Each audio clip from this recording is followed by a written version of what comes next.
আহক প্ৰাৰ্থনা কৰোঁ। আমাৰ সৃষ্টিকৰ্তা, আমাক প্ৰেম কৰোঁতা, আমাক দয়া কৰোঁতা, স্বৰ্গত থকা আমাৰ ঈশ্বৰ, এই মুহূৰ্তত আমি পাপী হিচাপত তোমাৰ ওচৰত আহিছোঁ। আমাৰ পাপ আমি নিজে দূৰ কৰিব নোৱাৰোঁ, আমাৰ নিজৰ সাধ্য নাই। আমি তোমাৰ ওচৰত নম্ৰ হোৱাৰ বাহিৰে প্ৰভু আমি নৰকত গুচি যাম চিৰজীৱনৰ কাৰণে।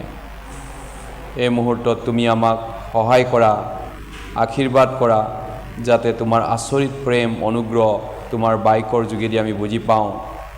তুমি আমাৰ হৃদয়ৰ প্ৰত্যেকৰ দুৱাৰ খুলি দিয়ক, যাতে আমি সৰু বাচ্চাৰ দৰে নম্ৰ হ'ব পাৰোঁ আৰু তোমাৰ বাক্যলৈ কাণ পাতিব পাৰোঁ, মনোযোগ দিব পাৰোঁ, যাতে ঈশ্বৰৰ প্ৰকৃত আনন্দ, শান্তি আৰু সুখেৰে আমাৰ জীৱনটো ভৰপূৰ হয় আৰু অনন্ত জীৱনৰ চিয়ৰিটি, নিশ্চয়তা আমি লাভ কৰিব পাৰোঁ। প্ৰত্যেকজনক দয়া কৰক আৰু যিসকলে আগতে ইতিমধ্যে লাভ কৰিছে তেওঁলোককো আশীৰ্বাদ দিব। এই প্ৰাৰ্থনা প্ৰভু যীশু খ্ৰীষ্টৰ নামত খুজিছোঁ, আমেন। হয়, আমি ইতিমধ্যেই বাইবেল অধ্যয়ন কৰি গম পালোঁ যে ঈশ্বৰৰ ইচ্ছাটো, ঈশ্বৰে ইচ্ছা কৰে সকলো মানুহে পৰিত্ৰাণ পোৱা, পৰিত্ৰাণ আৰু সত্যৰ জ্ঞান পোৱাটো বিচাৰে। ঈশ্বৰে কাকো নৰকত যোৱাটো নিবিচাৰে। গতিকে সেই পৰিত্ৰাণ আমাৰ নিজৰ ধৰ্ম কৰ্মৰে আহিব নোৱাৰে। গতিকে পৰিত্ৰাণ পোৱাটো ঈশ্বৰে কিন্তু বিচাৰে। সেইকাৰণে বাইবেলে যোহন 5:39 কৈছে, বিচাৰা কৈছে তেহে পাবা। অনন্ত জীৱন বিচাৰা, 5:39 বিচাৰা। গতিকে বিচাৰাটো আমাৰ দায়িত্ব, দিয়াটো ঈশ্বৰৰ দায়িত্ব। বিচাৰিলে ঈশ্বৰে আমাক দিব। কৰা বুলি কোৱা নাই, কৰ্ম কৰা, ধৰ্ম কৰা, ভাল চৰিত্ৰ কৰা, তেতিয়া অনন্ত জীৱন দিম বুলি বাইবেলত লিখা নাই। বিচৰাহে কৈছে বাইবেলৰ পৰা। এতিয়া আমি বাইবেলৰ পৰা বিচাৰি আছোঁ এই দুদিনত। গতিকে আটাইতকৈ ইম্পৰ্টেণ্ট মুহূৰ্ত হ'ব যি সময়ত আপুনি এই সত্যৰ জ্ঞান আৰু পৰিত্ৰাণ বুজি পাব। আমি ইতিমধ্যে গম পালোঁ যীশুখ্ৰীষ্টৰ দ্বিতীয় আগমন নিচেই ওচৰতে আছে। আজিৰ পৰা 70 বছৰ আগত ইজৰাইল বুলি কোৱা এখন ৰাজ্য এই পৃথিৱীত নাছিলে। এতিয়া ইজৰাইল ৰাজ্য হ'লগৈ আৰু শেষ কাল হয়। যীশুৰ দ্বিতীয় আগমন একেবাৰে আমাৰ জীয়াই থকা কালতেই হ'ব পাৰে। এনে স্থলত আমি এই পাপৰ সমস্যাটো আমি নিজে হেণ্ডেল কৰিব নোৱাৰোঁ। কোনোবাক মই সুধোঁ, আপুনি স্বৰ্গত যাব পাৰিবনে? আপোনাৰ পৰিত্ৰাণৰ নিশ্চয়তা আছেনে? পাপৰ সমস্যা সমাধান হ'লনে? তেওঁলোকে কি উত্তৰ দিয়ে? ভাল চেষ্টা কৰিব লাগিব, ভাল কাম কৰিব লাগিব, মই চেষ্টা কৰি চাম। তেওঁলোকৰ জবাবটো চাবচোন, কি শুনিলে, কি বুজি পাইছে তেওঁলোকে এতিয়ালৈকে? আচলতে তেওঁলোকে একোৱেই বুজা নাই। যিবিলাকে বুজিছে তেওঁলোকেহে বুজি পায়। নুবুজাজনে অংক মাষ্টৰে যিমান ভালকৈ বুজালেও যিবিলাক গাদা ষ্টুডেণ্ট নুবুজে তেওঁলোক আলুগুটি শূন্যই পাই থাকে এক্সামত। গতিকে বুজিবলৈ হ'লে আপুনি কাণ পাতিব লাগিব, মনোযোগেৰে একাগ্ৰতাৰে শুনিবলৈ চেষ্টা কৰিব লাগিব, সকলো বাদ দি পিনি নিজৰ সকলো ধৰ্ম, আইডিয়া, নিজৰ বিশ্বাস এৰিব লাগিব। সেইটোকে কৈ মন পাল্টন কৰা মানুহ। পাপৰ সমস্যা সমাধান ঈশ্বৰেহে কৰিব পাৰে, আপোনাৰ নিজৰ জ্ঞান, শক্তি, বুদ্ধি, জ্ঞানেৰে নোৱাৰে। এতিয়া দুজন মানুহ প্ৰাৰ্থনা কৰিবলৈ গৈছিল। এজনে নিজৰ কৰ্ম কৰি চেষ্টা কৰি স্বৰ্গত যাবলৈ চেষ্টা কৰিছে। কোন আছিলে? কি বুলি কৈছে? মই সপ্তাহত 2 বাৰ লগুণ দিওঁ, মোৰ আয়ৰ সকলো দশমভাগ দান কৰোঁ আৰু সিটো কৰোঁ। তেওঁ অনেক তেনেকুৱা ধৰণৰ তেওঁ নিজৰ চেষ্টা কৰা কথাটো কৈছে, মানুহৰ চেষ্টাবিলাক কৈছে। গতিকে আপুনি স্বৰ্গত যাব পাৰিবনে আজি ৰাতি মৰিলে? তেওঁ কৈছে মই চেষ্টা কৰি চাম, যদি কৰ্মৰে যাব নোৱাৰোঁ তথাপিতো মই চেষ্টা কৰি চাম। কি যে বুৰ্বক মানুহ সেইজন, নহয়নে? কিমান যে বুৰ্বক সেইজন। ঈশ্বৰে ইমান কোৱা স্বত্তেও যে চেষ্টা কৰি তুমি নিজে স্বৰ্গ যাব নোৱাৰা, কেইটা বাইবেল পঢ়ি ঈশ্বৰে দেখুৱালে, তথাপিতো তেওঁ বুজি নাপায়। সেইটোকে কয় গাধা, বুৰ্বক। এতিয়া আনজনে কৈছে মই চেষ্টা নকৰোঁ, ঈশ্বৰৰ পৰা দয়া খুজিম। আনজনে কৈছে মই নিজে চেষ্টা কৰি একো কৰিব নোৱাৰোঁ, মই ঈশ্বৰৰ পৰা দয়া খুজি, ক্ষমা খুজি প্ৰাৰ্থনা কৰিম। তে কোনজনক ঈশ্বৰে স্বৰ্গলৈ নিব? নিজে চেষ্টা কৰা ভাল কাম কৰিব বিচৰাজনৰ প্ৰাৰ্থনাৰ উত্তৰ দিলেনে নে ঈশ্বৰৰ পৰা দয়া খুজি ক্ষমা খোজাজনক দিলে? যোনে ঈশ্বৰৰ পৰা ক্ষমা খুজিলে সেইজনৰহে পাপ ক্ষমা হ'ল। আপুনি ঈশ্বৰৰ পৰা তেনেকুৱা মন লৈ প্ৰাৰ্থনা কৰিলেহে আপোনাৰ পৰিত্ৰাণ হ'ব, উদ্ধাৰ হ'ব আপোনাৰ মোৰ। গতিকে এই দুজনৰ কোনে মন পালন কৰিলে? এতিয়া ইয়াত বহি থকাবিলাকৰে কোনে মন পালন কৰিছে, কোনে মন পালন কৰা নাই? এতিয়া আমি দেখিছোঁ পৰিচয়ে মন পালন নকৰিলে, তেওঁ নিজৰ জিতত থাকিল, নিজৰ ধৰ্মকৰ্মৰ ওপৰত তেওঁ জিত কৰি থাকিল। কিন্তু কৰ তোলাই নিজৰ সকলো এৰি ত্যাগ কৰি তেওঁ ঈশ্বৰৰ পৰা দয়া খুজিলে, মাপ খুজিলে। এই গতিকে বাইবেলত লিখা আছে, কৰ তোলাই আঁতৰত থিয় হৈ স্বৰ্গৰ পালে চকুকে তুলিবলৈ হা নাপায় নিজৰ হিয়া বুকুৱাই ক'লে, হে ঈশ্বৰ, পাপী যি মই, মোলৈ প্ৰায়চিত্ৰৰ দ্বাৰাই প্ৰসন্ন হওক। মই তোমালোকক কওঁ, সিজন ধাৰ্মিক বুলি গণ্য নহয়, সিজনে গণ্য হৈ নিজ ঘৰলৈ গ'ল। কিয়নো যিকোনে নিজকে বৰ বুলি মানে তেওঁক সৰু কৰা হ'ব, আৰু যিকোনে নিজকে নিজে সৰু বুলি মানে তেওঁক বৰ কৰা হ'ব। য়েছ, এইধৰণে মই পাপী বুলি যোনে ভাবিব পাৰে ঈশ্বৰৰ আগত, তেওঁকহে ঈশ্বৰে উদ্ধাৰ মুক্তিটো দিব। আৰু তেওঁক কয় আমি মন পালন কৰা মানুহ। এতিয়া কেইজনে ইয়াত মন পালন কৰি গুচি যাব? ইয়াৰ পৰা কেইজনে মন পালন কৰি ঘৰলৈ যাব, কেইজনে মন পালন নকৰাকৈ ঘৰলৈ যাব? ইয়াৰ কেইজনে মন পালন কৰিব ইয়াৰ পৰা? হয়তো আপুনি মন পালন নকৰাকৈ যেনেকৈ আহিছিল তেনেকৈ কালি যাবগৈ চাগে, নহয় জানো? কিছুমান আছে ইয়াত যেনেকৈ আগত আহিছিল তেনেকৈ গুচি যাব। এনে আহিছে, মিটিং এটা এটেণ্ড কৰিছে, গৈছে, গুচি গ'ল, আৰু ডিউটি মাৰিলে গ'ল। যেনেকৈ আহিছিল তেনেকৈ আপুনি গুচি যাব, নহয় জানো? কিন্তু কোনোবা এজন দুজন আছে ক'ৰবাত নহয় ক'ৰবাত সঁচাকৈ মন পালন কৰিব বিচাৰিছে। হয়, গতিকেলৈ মন পালনৰ বিষয়টো বৰ গুৰুত্বপূৰ্ণ। কিন্তু কৰ তোলাই পাছে কি বুলি প্ৰাৰ্থনা কৰিছিল? ঈশ্বৰৰ ওচৰত দয়া খুজিছে, হিয়া বুকুৱাই কান্দিছিলে, মোক দয়া কৰক, মোক দয়া কৰক। সেইজনক ঈশ্বৰে দয়া কৰে। এতিয়া ঘৰলৈ কোনে দয়া পাই যাব নিজৰ ঘৰলৈ অহাকালি? হয়, এই কৰ তোলাৰ দৰে যাৰ হৃদয়কণ গলি গৈছে, অন্তৰকণ গলি গৈছে, সেইজনে। এতিয়া আমাৰ লাইন নাই, আমি কেনেধৰণে আগবাঢ়িছে? আহিছে এতিয়া এখন স্ক্ৰীন। ঠিক আছে। হা,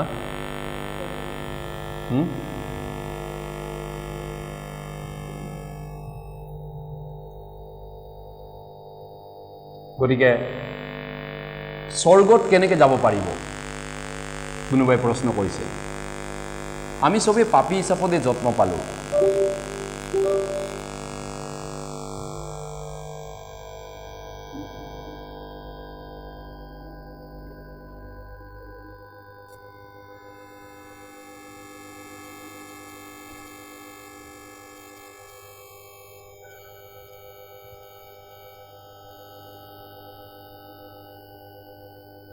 গতিকে আমি এতিয়া নৰকত অনন্তকাল ধ্বংস হ'বলগীয়া পাপীয়ে কেনেকৈ স্বৰ্গত যাব? কোনোবাই যদি আমাক নবচায়, আমি সকলোৱে নৰকলৈ গুচি যাম। কিন্তু এতিয়া আমাক বচাওঁতাজনে বচালে আমি স্বৰ্গত যাব পাৰিম। সেইটোৱে বাইবেলত, যেতিয়া আমি বাচোঁ, আত্মাৰ পৰিত্ৰাণ হয়, উদ্ধাৰ হয়, আৰু যেতিয়া পাপীজনে যীশুখ্ৰীষ্টৰ তেজেৰে ধাৰ্মিক হয়, যীশুখ্ৰীষ্টৰ বলিদানৰ দ্বাৰা পাপ মোচন পায়, তেতিয়া তেওঁ ধাৰ্মিক হৈ স্বৰ্গলৈ তেওঁ যাব পাৰে। আৰু সেইটোকে কয় আত্মাৰ পৰিত্ৰাণ বুলি কয়। প্ৰথম পিতৰ 1:9 কৈছে, তোমালোকৰ আত্মাৰ পৰিত্ৰাণ পোৱা হৈছা, জীৱা আত্মাৰ পৰিত্ৰাণ পোৱা হৈছা, এই ধৰণৰ। গতিকে সেই পৰিত্ৰাণ পোৱাটো বহুত ইম্পৰ্টেণ্ট। পঢ়ি দিব কোনোবাই 2 Korinthia 5:6-1-2 আৰু আমি খ্ৰীষ্টৰ সহকাৰী হৈ এই নিৰ্ণয়টো কৰিছোঁ যে তোমালোকে ঈশ্বৰৰ অনুগ্ৰহ ব্যৰ্থৰূপে গ্ৰহণ কৰা নহ'বা, কিয়নো তেওঁ কৈছে মই ৰাজ্যকালত তোমাৰ প্ৰাৰ্থনা শুনিলোঁ আৰু পৰিত্ৰাণৰ দিনা তোমাৰ উপকাৰ কৰিলোঁ। চোৱা এতিয়া পৰম ৰাজ্যকাল, চোৱা এতিয়া পৰিত্ৰাণৰ দিন। য়েছ, ইয়াত কি কৈছে? পৰিত্ৰাণৰ দিনা মই তোমাৰ প্ৰাৰ্থনা শুনিলোঁ কৈছে। মই গ্ৰাহ্য কৰা কালত তোমাৰ প্ৰাৰ্থনা শুনিলোঁ। প্ৰাৰ্থনা শুনা দিন আছে, পৰিত্ৰাণৰ দিন আছে। আৰু সেই দিনটো কেতিয়া? ইয়াত কৈছে এতিয়া পৰম গ্ৰাহ্যকাল, চোৱা এতিয়া পৰিত্ৰাণৰ দিন। গতিকে পৰিত্ৰাণৰ দিন বাইবেলত এটা দিনৰ কথা কৈছে। আজি এই দিনটো, এতিয়া 24 অক্টোবৰ 2023 চন, আবেলি 4:30 বাজিছে। এয়া হৈছে পৰিত্ৰাণৰ দিন। গতিকে নৰকৰ পৰা পাপীয়ে কেনেকৈ স্বৰ্গত যাব? যেতিয়া পাপীয়ে তেওঁৰ আত্মাটো পৰিত্ৰাণ পাই যায়, উদ্ধাৰ পাই যায়, তেতিয়া তেওঁ স্বৰ্গলৈ যাব পাৰে। আত্মাটোৰ পৰিত্ৰাণ উদ্ধাৰ কেনেকৈ হ'ব? মই নিজে প্ৰচেষ্টা কৰিমনে? মই নিজে চেষ্টা কৰিমনে? কেনেকৈ হ'ব পাৰে? আপোনাৰ মাৰ পেটৰ পৰা আপুনি যেতিয়া জন্ম হৈছিলে, আপুনি নিজে ওলাই আহিছিল নেকি? মই ওলাই যাম দেই, নিজে ওলাই যাম, মই নিজে চেষ্টা কৰি চাওঁচোন ওলাবলৈ। নাই, তেনেকৈ ওলাব নোৱাৰে। মাকে জোৰ কৰিহে মাকৰ নিজৰ শক্তিৰে জন্ম দিছে আপোনাক। স্বৰ্গলৈ যোৱাটো আপোনাৰ নিজৰ ফালৰ পৰা একো কৰিবলগীয়া নাই, মাত্ৰ আপুনি শুনিব লাগে ঈশ্বৰে আপোনাৰ বাবে কি কৰিলে। তেতিয়া আপুনি বুজি পাব, ঈশ্বৰে মোৰ আত্মাটোৰ পৰিত্ৰাণ কেনেকৈ কৰিলে। এইটো ঈশ্বৰে কৰিব। গতিকে কিমানখিনিলৈ আমাৰ পাপ মোচন হ'ব লাগিব? আমাৰ গোটেই জীৱনত কৰা সকলো পাপৰ মোচন হ'ব লাগিব। আমাৰ গোটেই পাপটো শেষ পাইটি নিদিয়ালৈকে আমি তাৰ পৰা ওলাব নোৱাৰোঁ। মতি 5:26 কৈছে। একেবাৰে আমাৰ পাপবিলাক ক্ষমা হ'ব লাগিব, গোটেই পাপবিলাক একেবাৰে মোচন হ'ব লাগিব।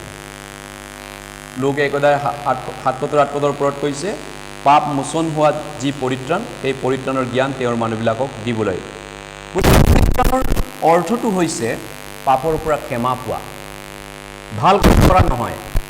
এতিয়াও আপুনি ভুল বুজে বহুতেই, যে মই পৰিত্ৰাণ পাবলৈ স্বৰ্গ যাবলৈ কি কৰিব লাগিব? মই ভাল কাম কৰিব লাগিব। এতিয়াৰ পৰা মই ঘৰত ঘূৰি গৈ ভাল কাম কৰিম, ভাল মানুহ হ'ম, মই ভাল চৰিত্ৰ বনাম। বুৰ্বকৰ কথা এইটো।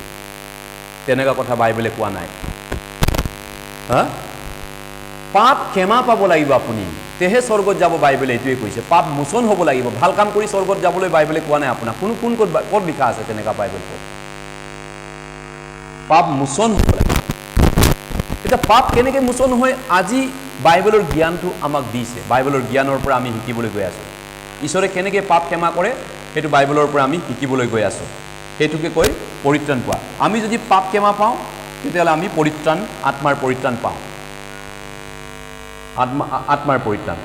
যীশুৱে অনুচাতী 1:2 কৈছে, চোৱা জিহুৱাৰ হাত এনে চুটি নহয় যে তেওঁ তাৰে পৰিত্ৰাণ কৰিব নোৱাৰে, আৰু তেওঁৰ কাণ এনে গধুৰ নহয় যে তেওঁ তাৰে শুনিব নোৱাৰে।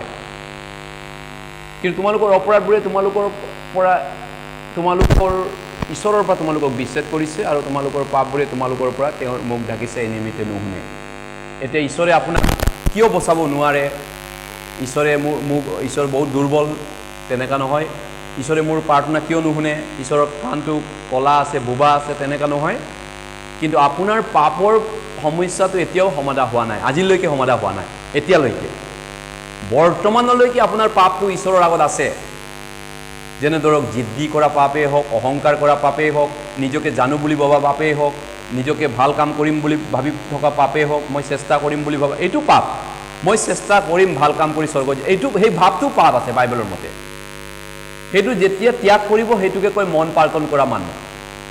বুজি পাইছে? মন পাল্টন মানে কি? য়েছ, মন পাল্টন। গতিকে আমি নিজেই সমাধান কৰিব নোৱাৰোঁ এই পাপৰ সমস্যাটো। সেই গতিকে ঈশ্বৰে আমাক মাতি আছে এতিয়া। কি বুলি মাতিছে? সেই পৰিশ্ৰান্ত আৰু ভাৰাক্ৰান্ত লোকসকল, মোৰ ওচৰলৈ আহা, মই তোমালোকক জিৰণি দিম। ঈশ্বৰে আমাক আমন্ত্ৰণ কৰিছে। ঈশ্বৰৰ এই আমন্ত্ৰণ আমি আমি সঁহাৰি দিব লাগে, সঁহাৰি। এতিয়া যদি বাইবেলৰ মতে, ঈশ্বৰৰ ল মতে পাপ কৰা মানুহজন মৰিব লাগিব। ৰোমিয়া 6:23 মতে পাপৰ বেজটো মৃত্যু। পাপৰ বেজ পইচা নহয়, পাপৰ বেজ ভাল কাম নহয়। কোনোবা এতিয়া পাপৰ ছেশ্যন শুনাৰ পিছত কাউন্সিলৰবিলাকেও দিছে, আপুনি স্বৰ্গত যাব পাৰিবনে? পাপৰ সমস্যা সমাধান হ'লনে? তেওঁলোকে কৈছে, কি বুলি কৈছে জানে? কিছুমানে আমি ভাল কাম কৰিব লাগিব এতিয়াৰ পৰা ঘৰত গৈ পিনি কি বুৰ্বক নহয়নে কি বুৰ্বকৰ উত্তৰ এইটো গতিকে পাপৰ বেছটো কি ভাল কাম কৰিব বাইবেলে কৈছে নেকি পাপৰ বেছ মৃত্যু পাপ কৰিলে নৰকত যাব পাপ যাৰ আছে নৰকত যাব তেন্তে স্বৰ্গ যাবলৈ মই কি কৰিব লাগিব পাপটো ক্ষমা পাব লাগিব ভাল কাম নহয় ভাল কাম কৰি পাপ ক্ষমা পাব নোৱাৰে আপুনি পাপ কেনেকৈ ক্ষমা পাব তেনেহ'লে পাপৰ কাৰণে কোনোবাই মৰিব লাগিব তেজ ওলাই জীৱন দিব লাগিব তেহে পাপৰ ক্ষমা হ'ব আৰু ইব্ৰী 9:22 পদ মতেও আৰু বিধানৰ মতে প্ৰায় সকলোকে তেজেৰে হুঁচি কৰা হয় আৰু তেজ উলিওৱা নহ'লে পাপ মোচন নহয় তাৰ মানে তেজটো উলিয়াই পিনি কোনোবাই মৰি দিলেহে পাপটো ক্ষমা পায় বুজি পাইছেনে আপুনি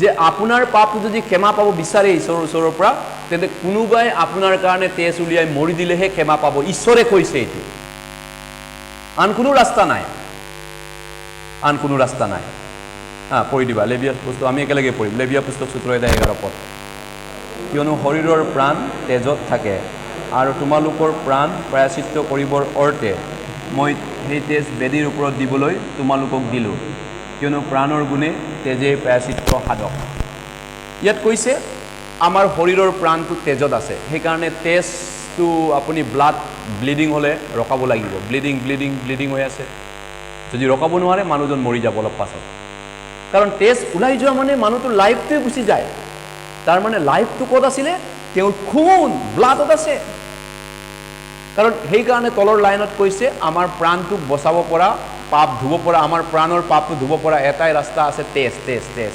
তেজেহে প্ৰায়শ্চিত্ত কৰে পৰাচিত কৰিব পাৰে পৰাচিত কৰা মানে কি দাদু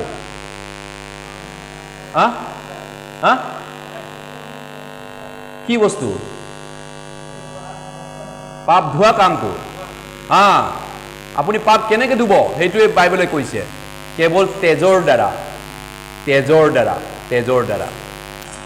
তেজ উলিয়া নহ'লে পাপ মোচন নাই তেজ দিয়া নহ'লে পাপ ক্ষমা নাই গতিকে পাপৰ বেছ মৃত্যু মৰি পিনি তেজ দিব লাগিব তেজো দিব লাগিব মৰিবও লাগিব তেহে পাপটো মোচন হ'ব বুজি পাইছেনে আপোনাৰ যদি পাপটো ক্ষমা পাব বিচাৰে স্বৰ্গ যাব বিচাৰে ঈশ্বৰে কৈছে মৰিবও লাগিব তেজো দিব লাগিব কি কথা এইটো কেনেকৈ এতিয়া মই স্বৰ্গত যাম কি উপায় আছে এইটো মোৰ কাৰণে কোনে মৰি দিব মোৰ কাৰণে তেজ কোনে দিব সেইটো আপুনি প্ৰশ্ন কৰিব পাৰে ঈশ্বৰক তেনেহ'লে ঈশ্বৰে মোৰ কাৰণে কোনে মৰি দিব মোৰ কাৰণে কোনে তেজ দিব যদি ৰাস্তাটো নাই আন উপায় তেন্তে ঈশ্বৰক সুধিব কাৰণ তেজ উলিওৱা নহ'লে পাপ মোচন নাই ঈশ্বৰে কৈছে বাইবেলে কৈছে মানে ঈশ্বৰে কৈছে তেতিয়াহ'লে তেজটো ক'ৰ পৰা দিব এক্সাম্পল এইজন ল'ৰা এজন আছিলে বেংকৰ পৰা 10 লাখ টকা ধাৰ লৈছিলে তেওঁৰ নাম কেনি আছিলে কেনিয়ে বেংকৰ পৰা ধাৰ লোৱাৰ কাৰণে তেওঁ বিজনেছ আৰম্ভ কৰিলে আৰু বিজনেছটো আৰম্ভ কৰি বিজনেছ চলি লাহেকৈ এটা সময়ত বিজনেছটো দেউলীয়া হৈ গ'ল কেনিয়ে হুটেমুলে বেংকৰ ধাৰ উভতাব পৰা নাই বেংকৰ পৰা মেছেজ আহি আছে নটিচ আহি আছে কেনিৰ চিন্তা টেমা গৰম হৈ গৈছে তেওঁৰ একদম মাথা গৰম বেংকৰ ধাৰৰ কাৰণে সদায় ভোকে লগুণে টোপনি নাহে তাৰ এইধৰণে তেওঁৰ চিন্তা আছে কিন্তু মা বাপাই সেই দুখ কষ্টটো দেখি পিনি তেওঁৰ কেনিৰ মা বাপাই বেংকত যিমান তেওঁৰ ৰিটায়াৰমেণ্টৰ পইচা আছিলে সেই পইচাখিনিৰে ল'ৰাটোৰ গোটেই ধাৰখিনি পে'মেণ্ট কৰি বেংকৰ ধাৰটো মাৰি দিলে আৰু মাৰি অহাৰ পিছত মাৰি দিয়াৰ লগে লগে কেনিৰ মোবাইললৈ মেছেজ আহিল তোমাৰ একাউণ্টটো ধাৰটো ক্ল'জ হৈ গ'ল তোমাৰ একাউণ্ট ধাৰ মাৰা গ'ল তোমাৰ একাউণ্টৰ পৰা তোমাৰ একাউণ্টটো ক্ল'জ কৰা হ'ল বেংকৰ পে'মেণ্ট ক্লিয়াৰ হৈ গ'ল মেছেজ লগে লগে আহি গ'ল আৰু অলপ পিছত দেখিছোঁ মা বাপাই তালি টোপোলা বেগ চেগ লৈ ক'ৰবাৰ পৰা আহি আছেগৈ তেতিয়া গম পালে কেনিয়ে মা বাপাই বেংকৰ ধাৰটো মাৰি দিলে সেইদিনাৰ পৰা কেনিৰ আৰু দুখ কষ্ট চিন্তা এই পইচাটোৰ কাৰণে থাকিবনে আকৌ নাথাকে কিয় মা বাপাই বেংকৰ পইচা চিয়ৰলি মাৰিলে মেছেজো আহিলে নটিচো লৈ আনিছে কাগজো লৈ আনিছে বেংকৰ পৰা চিল মাৰা আৰু সেইদিনাৰ পৰা মা বাপাৰ প্ৰতি কেনিয়ে বহুত কৃতজ্ঞতা আৰু ধন্যবাদ দিব যে মোৰ ধাৰটো মাৰি দিয়াৰ কাৰণে এতিয়া আপোনাৰ পাপৰ বেছ কিমান আপোনাৰ পাপৰ ধাৰ কিমান মৃত্যু সৰু পাপৰ ধাৰ কিমান মৃত্যু ডাঙৰ পাপৰ ধাৰ কিমান মৃত্যু তেন্তে আপোনাৰ পাপৰ ধাৰটো ঈশ্বৰে মাৰি দিলে আপুনি মানিব পাৰিব না? ঈশ্বৰৰ মাৰিব পাৰে বুলি আপোনাৰ বিশ্বাস আছে না? ঈশ্বৰে মাৰিব পাৰিব না? মাৰিব পৰা ক্ষমতা আছে না ঈশ্বৰৰ? আপোনাৰ পাপৰ ধাৰখিনি ঈশ্বৰে মাৰি দিব পৰা ক্ষমতা আছেনে নাই সৃষ্টিকৰ্তাৰ? য়েছ। আপোনাৰ নিজৰ আছে নেকি নহ'লে? নে নিজৰ আছে আপোনাৰ? আমাৰ নাই, সৃষ্টিকৰ্তাৰ আছে। কিন্তু যোনে আমাক সৃষ্টি কৰিছে তেওঁৰ শক্তি আছে, আমাৰ শক্তি নাই। য়েছ, আমাৰ মা বাপাৰ কাৰণে আমি মৰি দিব নোৱাৰোঁ, আমাৰ মা বাপাৰ ধাৰো মাৰি দিব নোৱাৰোঁ নিজৰটো বাদে। ঈশ্বৰে কিয় এইটো ব্যৱস্থা লগা হ'ল? ঈশ্বৰৰ দুটা চৰিত্ৰ আছে। এক নম্বৰটো হৈছে ঈশ্বৰ ন্যায়বান ঈশ্বৰ। তেওঁৰ ন্যায়মতে আইনমতে যিকোনো পাপেই তেওঁৰ দৃষ্টিত গ্ৰহণযোগ্য নহয়, সেইমতে পানিছমেণ্ট খাব, নৰকত যাব। কিন্তু ঈশ্বৰৰ আন এটা ন্যায় আছে, দয়ালু, অতি মৰমীয়াল। এই গতিকে তেওঁ কাকো নৰকত পঠাব নিবিচাৰে। তেতিয়াহ'লে তেওঁ উদ্ধাৰ কৰা ৰাস্তাটো দিব লাগিব, পৰিত্ৰাণ পোৱা ৰাস্তা এটা দিব লাগিব, ৰক্ষা পোৱা ৰাস্তা দিব লাগিব। আৰু সেই ৰক্ষা পোৱা ৰাস্তাটো দিলে আকৌ প্ৰেমটো থাকিব, আকৌ ইফালে আইনটো থাকিব লাগিব, তেওঁৰ ন্যায়টো থাকিব লাগিব। এই গতিকে তেওঁ মুক্তিৰ ব্যৱস্থা এটা বনাব লগা হ'ল যে মানুহ জাতিটোতো পাপ কৰিবই, স্বৰ্গ যাব নোৱাৰে তেওঁলোকে নিজৰ কৰ্মৰে, পাপ যিহেতু আছেই। কিন্তু এটা ৰাস্তাৰে তেওঁলোকক মই স্বৰ্গলৈ যোৱা ৰাস্তাটো কৰি দিম দে। তেওঁলোকৰ পাপৰ পৰা মুক্তি পাই পিনি যাব পাৰিব, তেওঁলোকে পাপটো ক্ষমা পাই স্বৰ্গত যাব পাৰিব। আৰু সেই ক্ষমাটো মই কৰি দিম তেওঁলোকক দে। তেওঁলোকে ক্ষমা নিজক কৰিব নোৱাৰে, ময়ে কৰি দিম। আৰু সেইটোৱে হৈছে ক্ৰুচটো দৰকাৰ হ'ল। সেইকাৰণে ক্ৰুচৰ বাহিৰে আন কাটো পৰিত্ৰাণ নাই। য়েছ, হয় না? Praise the lord. হয়, গতিকে এইধৰণে চাওক, এতিয়া ঈশ্বৰে আমাৰ কাৰণে কি কৰিলে? ইজৰাইলে যেতিয়া পাপ কৰিছিলে, স্বৰ্গ যাবৰ কাৰণে আয়ৌ বায়ৌ কৰি কান্দি আছিলে, স্বৰ্গ যাব নোৱাৰে, পাপ আছে, পাপ আছে। তেতিয়া ঈশ্বৰে কৈছে, পাপ থাকিলে মই নুশুনো, স্বৰ্গ যাব ৰাস্তাটো বন্ধ আছে। গতিকে পাপ থকা মানুহৰ প্ৰাৰ্থনা ঈশ্বৰে নিদিয়ে উত্তৰ, স্বৰ্গলৈ যাবলৈ ৰাস্তা নাই। তেতিয়াহ'লে ঈশ্বৰে কি কৰিছিলে? ইজৰাইলৰ কাৰণে ৰাস্তাটো দিব লাগিব, স্বৰ্গ যাব পৰা ৰাস্তা। আৰু সেইটো হৈছে কি ৰাস্তা, কেনেকুৱা ৰাস্তা? বাইবেলৰ উত্তৰটো আছে, আমি চাম। এইটো পঢ়ি দিবা যিচুৱে 1:15 তোমালোকে হাত মেলিলে মই তোমালোকৰ পৰা নিজ চকু দেখিম, এনেকৈ তোমালোকে বিশ্বাস প্ৰাৰ্থনা কৰিলেও মই শুনিম, তোমালোকৰ হাত তেজেৰে পূৰ কৰিম। হয়, তোমালোকৰ প্ৰাৰ্থনা মই নুশুনিম। কিমান প্ৰাৰ্থনা? বিস্তৰ প্ৰাৰ্থনা। বিস্তৰ মানে বহুত প্ৰাৰ্থনা। দিনটো প্ৰাৰ্থনা কৰিলেও মই উত্তৰ নিদিম। প্ৰাৰ্থনা কৰি থাক, কৰি থাক। সেই পাপী পাপী গোন্ধ ওলাই তোমাৰ। তেতিয়াহ'লে ঈশ্বৰে কি কয়? ঈশ্বৰক কৈছে, তেনেহ'লে ঈশ্বৰ মই কেনেকৈ স্বৰ্গত যাম? ঈশ্বৰে তেতিয়া ক'লে, পাপটোৰ কাৰণে মুক্তি কৰা ৰাস্তা এটা উপায়টো কৰা। কি কৰিম? পাপৰ বেচ মৃত্যু। তেনেহ'লে এটা কাম কৰা, এটা ভেড়া ছাগলী আনা, সেই ভেড়া ছাগলীটো পাপটো মুক্তিৰ কাৰণে বলি দিয়া আৰু তাৰ তেজটো উলিয়াই পিনি মাৰি দিয়া। তেজো উলিয়াব লাগিব, ভেড়াটো মৰিবও লাগিব। হা, এইধৰণে ইজৰাইলজনে পাপৰ বেচটো দিয়া হ'ব। যেনেকৈ বেংকৰ পইচাটো টাকাৰে মাৰিব পাৰে, বেংকৰ ধাৰটো, পাপৰ ধাৰটো তেজ আৰু জীৱন দি মাৰিব পাৰে, আপোনাৰ ভাল কামেৰে নহয়। কোনে কৈছে তেনেকুৱা মই ভাল কাম ঘৰলৈ ঘূৰি গৈ পিনি ভাল কাম কৰিব লাগিব বুলি? ক'ত লিখা আছে? কোন বাইবেলত যীশুৱে কৈছে তেনেকৈ কৰিবলৈ? এইধৰণে ইজৰাইলৰ পাপৰ কাৰণে ভেড়াটো মৰিব লগা হ'ল। এতিয়া ভেড়াটো মৰিলে মানুহজন মুক্তি হৈ গ'ল, মানুহজন স্বৰ্গ যাব পৰা হৈ গ'ল, মানুহজনৰ পাপটো ক্ষমা হ'ল। এইটোকে কয় মুক্তিৰ ব্যৱস্থা। কেনেকৈ কৰিছিলে? চা, পঢ়ি দিয়া লেবিয়া পুস্তকত কি কৈছে। যদি তেওঁ পাপাটো কৰি উপহাৰ কৰিছে মেৰ পোৱালি আনে, তেন্তে তেওঁ এজন নিৰ্ঘুম সেউৰী মেৰ আনি সেই পাপাৰ্থক শৰীৰবোৰক হাত দি হোম কৰি কটা খাই পাপাৰ্থক শৰীৰ ৰূপে তাক কাটিব। আছে পুৰুষে নিজ চাকৰিৰে এই পাপাৰ্থক শৰীৰ তেজ লৈ মেলি দিনত লগাব আৰু কাটি তেজখিনি এৰি মূলত ঢালি দিব। আছে মংগলাৰ্থক শৰীৰ মেৰ পোৱালিৰ তেল পেৰুৱাই লোৱাৰ দৰে ইয়াৰো আটাইবোৰ তেল পেৰুৱাই ল'ব আৰু বিহুৱাৰ উদ্দেশ্যে দিয়া অগ্নিকৃত উপহাৰৰ বিধিমতে পুৰোহিতে বেদীত তাক দগ্ধ কৰিব। এইদৰে পুৰোহিতে তেওঁৰ পৰা পাপৰ পথে প্ৰায়শ্চিত্ত কৰিব, তাতে তেওঁৰ পাপৰ ক্ষমা হ'ব। ইয়াতে কি কৈছে? এটা নিগুনি মেৰ পোৱালি লাগিব, চেউৰী মেৰ পোৱালি বা দামৰা, কুমলীয়া, পাপৰ নোকোৱা, বেমাৰ নোহোৱা এটা ভেড়া ছাগলী লাগিব। তাৰপিছত সেই ভেড়া ছাগলীটো বলি দি পিনি তাক বলি কাটাৰ পিছত তেজটো উলিয়াই দি মৰি দিয়াৰ পিছত পাপটো ক্ষমা হ'ব। লাষ্টত তলৰ লাইনত লিখিছে পাপ ক্ষমা হ'ব। কিন্তু সেই ভেড়া পোৱালিটো একদম কুমলীয়া হ'ব লাগিব এনেকুৱা পাপৰ কোৱা বেমাৰী কোৱা নহ'ব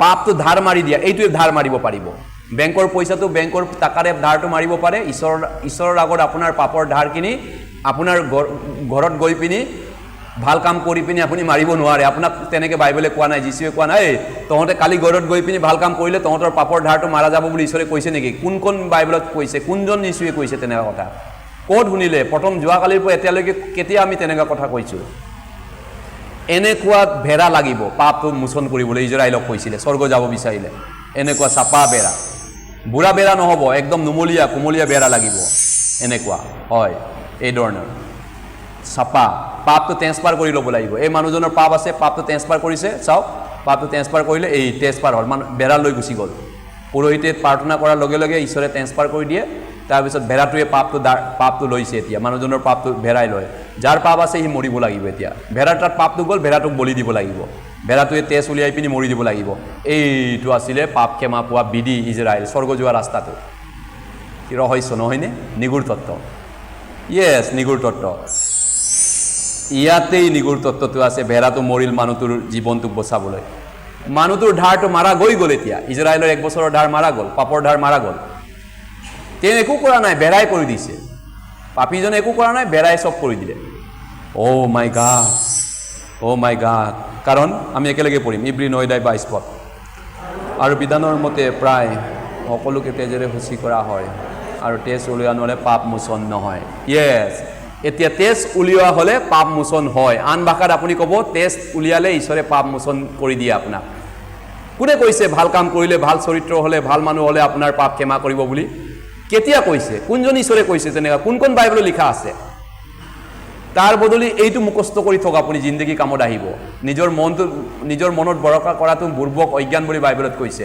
সেইটো পঢ়ক ঈশ্বৰৰ বাক্যৰ ওপৰত ভৰসা কৰক ঈশ্বৰৰ বাক্যই কি কৈছে শয়তানে উল্টা কৰিব শয়তানে উল্টা কথা আপোনাক ক'ব আদাম হাৱাক শয়তানে উল্টা কথা ক'লে নাখাব বুলি কোৱাটো খোৱা বুলি শয়তানে ভুলকে উল্টাকে কৰিবলৈ ক'লে এতিয়া আকৌ শয়তানে কয় বিশ্বাস নকৰিবা বাক্যটোক বিশ্বাস নকৰিবা নিজৰ মতে চলা নিজৰ জ্ঞানত চলা নিজে ভাল কাম কৰা স্বৰ্গত যাবি কোনোবা দিনা সেইটো শয়তানে কয়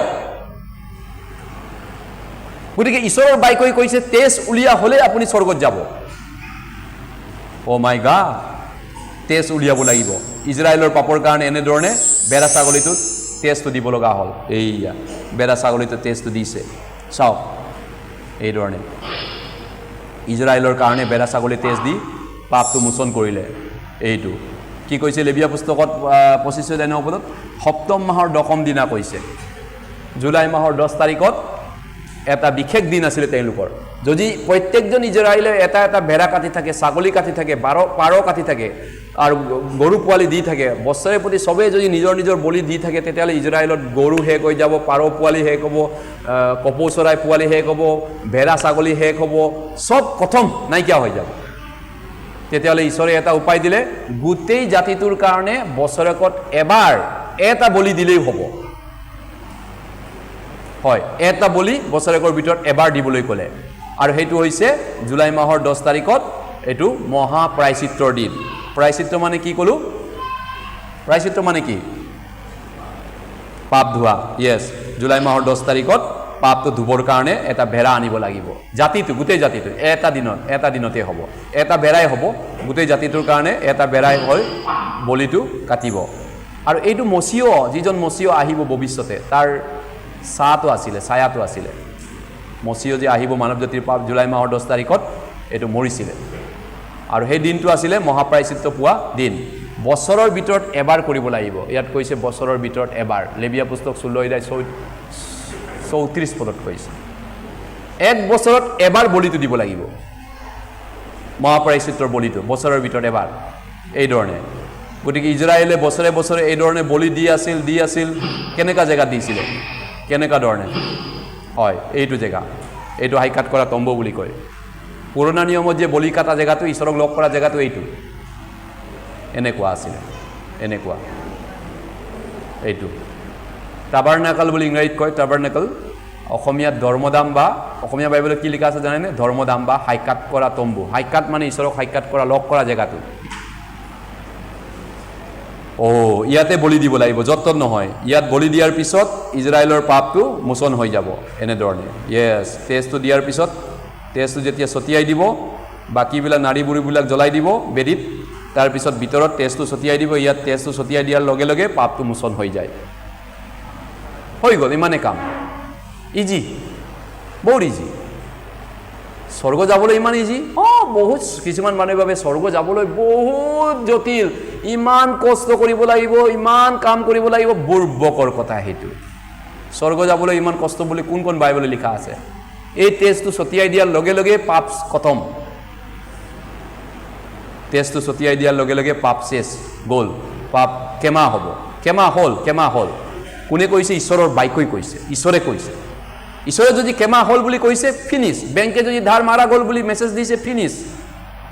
আপুনি ভাবিলে মই মাৰা নাই নেকি ধাৰটো, আৰু একবাৰ মাৰিব যাম নেকি? এই ল'ৰাটো যদি কেনিয়ে যদি তেনে কয়, বলিয়া পাগলা পাতেকত ভৰাব এই ল'ৰাটোক মানুহে। য়েছ, এইধৰণে বছৰৰ পাপটো ইজৰাইলৰ ক্ষমা হৈছিলে। কিন্তু এই যে পুৰণা নিয়মৰ যিটো বলি, এইটো পাৰফেক্ট নাছিলে। পুৰণা নিয়মত যে স্বৰ্গ যোৱা ৰাস্তাটো পাৰফেক্ট নাছিলে। কি কাৰণত? ধৰক এটা এক্সাম্পল হিচাপত আপুনি মন দি শুনিব। যোৱা বছৰটোৰ পাপ ক্ষমা পাবৰ কাৰণে তেওঁ এটা বলি দিলেই, অহা বছৰটোৰ পাপটোৰ কাৰণে আকৌ এটা বলি দিব লাগিব তেওঁ, কাৰণ এবছৰেহে বেলিডিটি আছে পাপ ক্ষমাটো, জন্তুৰ টেষ্টটো। গতিকে তেওঁ আৰু এটা বলি দিব লাগিব। তেওঁ আন এটা ভেড়া ছাগলী যুগুত কৰিব লাগিব নেক্সট ইয়েৰ বলি দিলে আকৌ ইটো আকৌ নেক্সট ইয়েৰত তেওঁ আৰু এটা ভেড়া লাগিব। এইধৰণে বছৰে বছৰে তেওঁ ভেড়া লাগিয়ে থাকিব। নেক্সট ইয়েৰত বলি থাকিবলৈ বলি দিয়ে থাকিব লাগিব। বছৰে বছৰে দিনে দিনে তেওঁ বলি দিয়ে আছে। তেওঁ যিমান বছৰ জীয়াই আছে বলি দিয়ে আছে। কিন্তু অহা বছৰ তেওঁ বলি দিব লাগিছিল। জুলাই মাহ এই 10 তাৰিখটো পাৰ হৈ গ'ল। অহা বছৰ জুলাই মাহ 10 তাৰিখত তেওঁ আকৌ দিব লাগিছিল, এক্সাম্পল, উদাহৰণ হিচাপত। কিন্তু দুৰ্ভাগ্যবশতঃ মানুহজন কিবা এটা কাৰণত মৰি আছে ৰাতি, মৰি গ'ল। অহা বছৰ বলি দিবলৈ তেওঁ চান্স নাপালেগৈ। তেতিয়াহ'লে তেওঁৰ পাপটো ক্ষমা হ'লনে? তেওঁৰ পাপটো মাফ হ'লনে? নাই, হোৱা নাই। যোৱা বছৰটোৰ কাৰণে তেওঁ দি গ'ল। জুলাই মাহৰ এই জুলাই মাহটো পাৰ গ'ল, এতিয়াতো অক্টোবৰ মাহ হৈ গ'ল। যোৱা বছৰটো তেওঁৰ ক্ষমা হৈ গ'ল। এতিয়া জুলাই মাহৰ 10 তাৰিখৰ পৰা আজি জুলাই, আগষ্ট, ছেপ্টেম্বৰ, অক্টোবৰ, 4 মাহ প্ৰায়। এই 4 মাহৰ পাপটো তেওঁৰ থাকি গ'ল আকৌ এতিয়া। সেইকাৰণে এইটো এটা পাৰফেক্ট বলিদান নাছিলে পুৰণা নিয়মটো। গতিকে এনেধৰণে পুৰণা নিয়মটো এটা অসম্পূৰ্ণ বলি আছিলে। সেইকাৰণে ঈশ্বৰে প্ৰতিজ্ঞা কৰিছিল গোটেই মানৱ জাতিক যে এটা সম্পূৰ্ণ মুক্তি এটা কৰি দিম মই মানৱ জাতিলৈ। গোটেই মানৱ জাতিৰ গোটেই ধাৰখিনি মই পে'মেণ্ট কৰি দিম, পৰিশোধ কৰি দিম, পাপৰ বেজটো মাৰি দিম। ঈশ্বৰৰ এটা প্ৰতিজ্ঞা আছিলে। সেই প্ৰতিজ্ঞাটোকে পুৰণা নিয়মটোত প্ৰমিছ বুলি কয়। প্ৰমিছ, পুৰণা নিয়ম, নতুন নিয়ম। নতুন নিয়ম আৰু পুৰণা নিয়ম যে বাইবেল লিখা আছে সেইটোৱে। পুৰণা নিয়মত নতুন নিয়মৰ কথাটোক প্ৰমিছ কৰিছিলে, প্ৰতিজ্ঞা কৰিছিলে যে পুৰণা নিয়মত সেই যে নতুন নিয়মটো কৰি দিব, পুৰণা নিয়মৰ মানুহবিলাককে জনাই ৰাখিছিলে আগতীয়াকৈ। আৰু সেইটো হৈছে খ্ৰীষ্টক পঠাব, মচিয়ক পঠাব। মচিয়ই মানৱ জাতিৰ পাপটো একটা দিনতে গোটেই মানৱ জাতিৰ পাপটো ধাৰটো মাৰি দিব। আপোনাৰ জন্মৰ পৰা মৃত্যুলৈ যিমান ধাৰ আছিলে পাপটো একদিনাকতেই গোটেইটো ঈশ্বৰে মাৰি দিব, একেদিনাই। আপুনি মাৰিব বিচাৰিছে নেকি আপোনাৰ পাপৰ ধাৰটো? আপুনি মাৰিব পাৰিব নেকি আপোনাৰ পাপৰ ধাৰটো? পাপৰ বেছ মৃত্যু হয়, নোৱাৰে।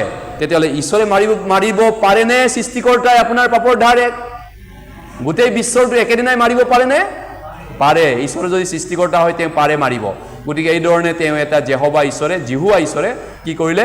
এটা মচিয় তৈয়াৰ কৰিলে, মচিয়। আৰু সেই মচিয়জনে আহি পিনি এই পৃথিৱীত এই কাম কৰিবলৈ তৈয়াৰ কৰিলে। কি কৈছে? পঢ়ি দিবা। কিন্তু সেই সকলোবোৰৰ দ্বাৰাই বছৰে বছৰে পাপ সেই ওলট কৰা হৈছে, কিয়নো পাপ গুচাবলৈ খতৰা আৰু ছাগৰ তেজৰ সাধ্য নাই। এই হেতুকে খ্ৰীষ্টে জগতত সোমোৱা কালত কয়, তুমি বলিদান আৰু নবলিদান লৈ ইচ্ছা নকৰিলা, কিন্তু মোলৈ যুগুত কৰিলা। পুৰণা নিয়মটো নোৱাৰে কাৰণে মচিয় আহিব লগা হ'ল কৈছে।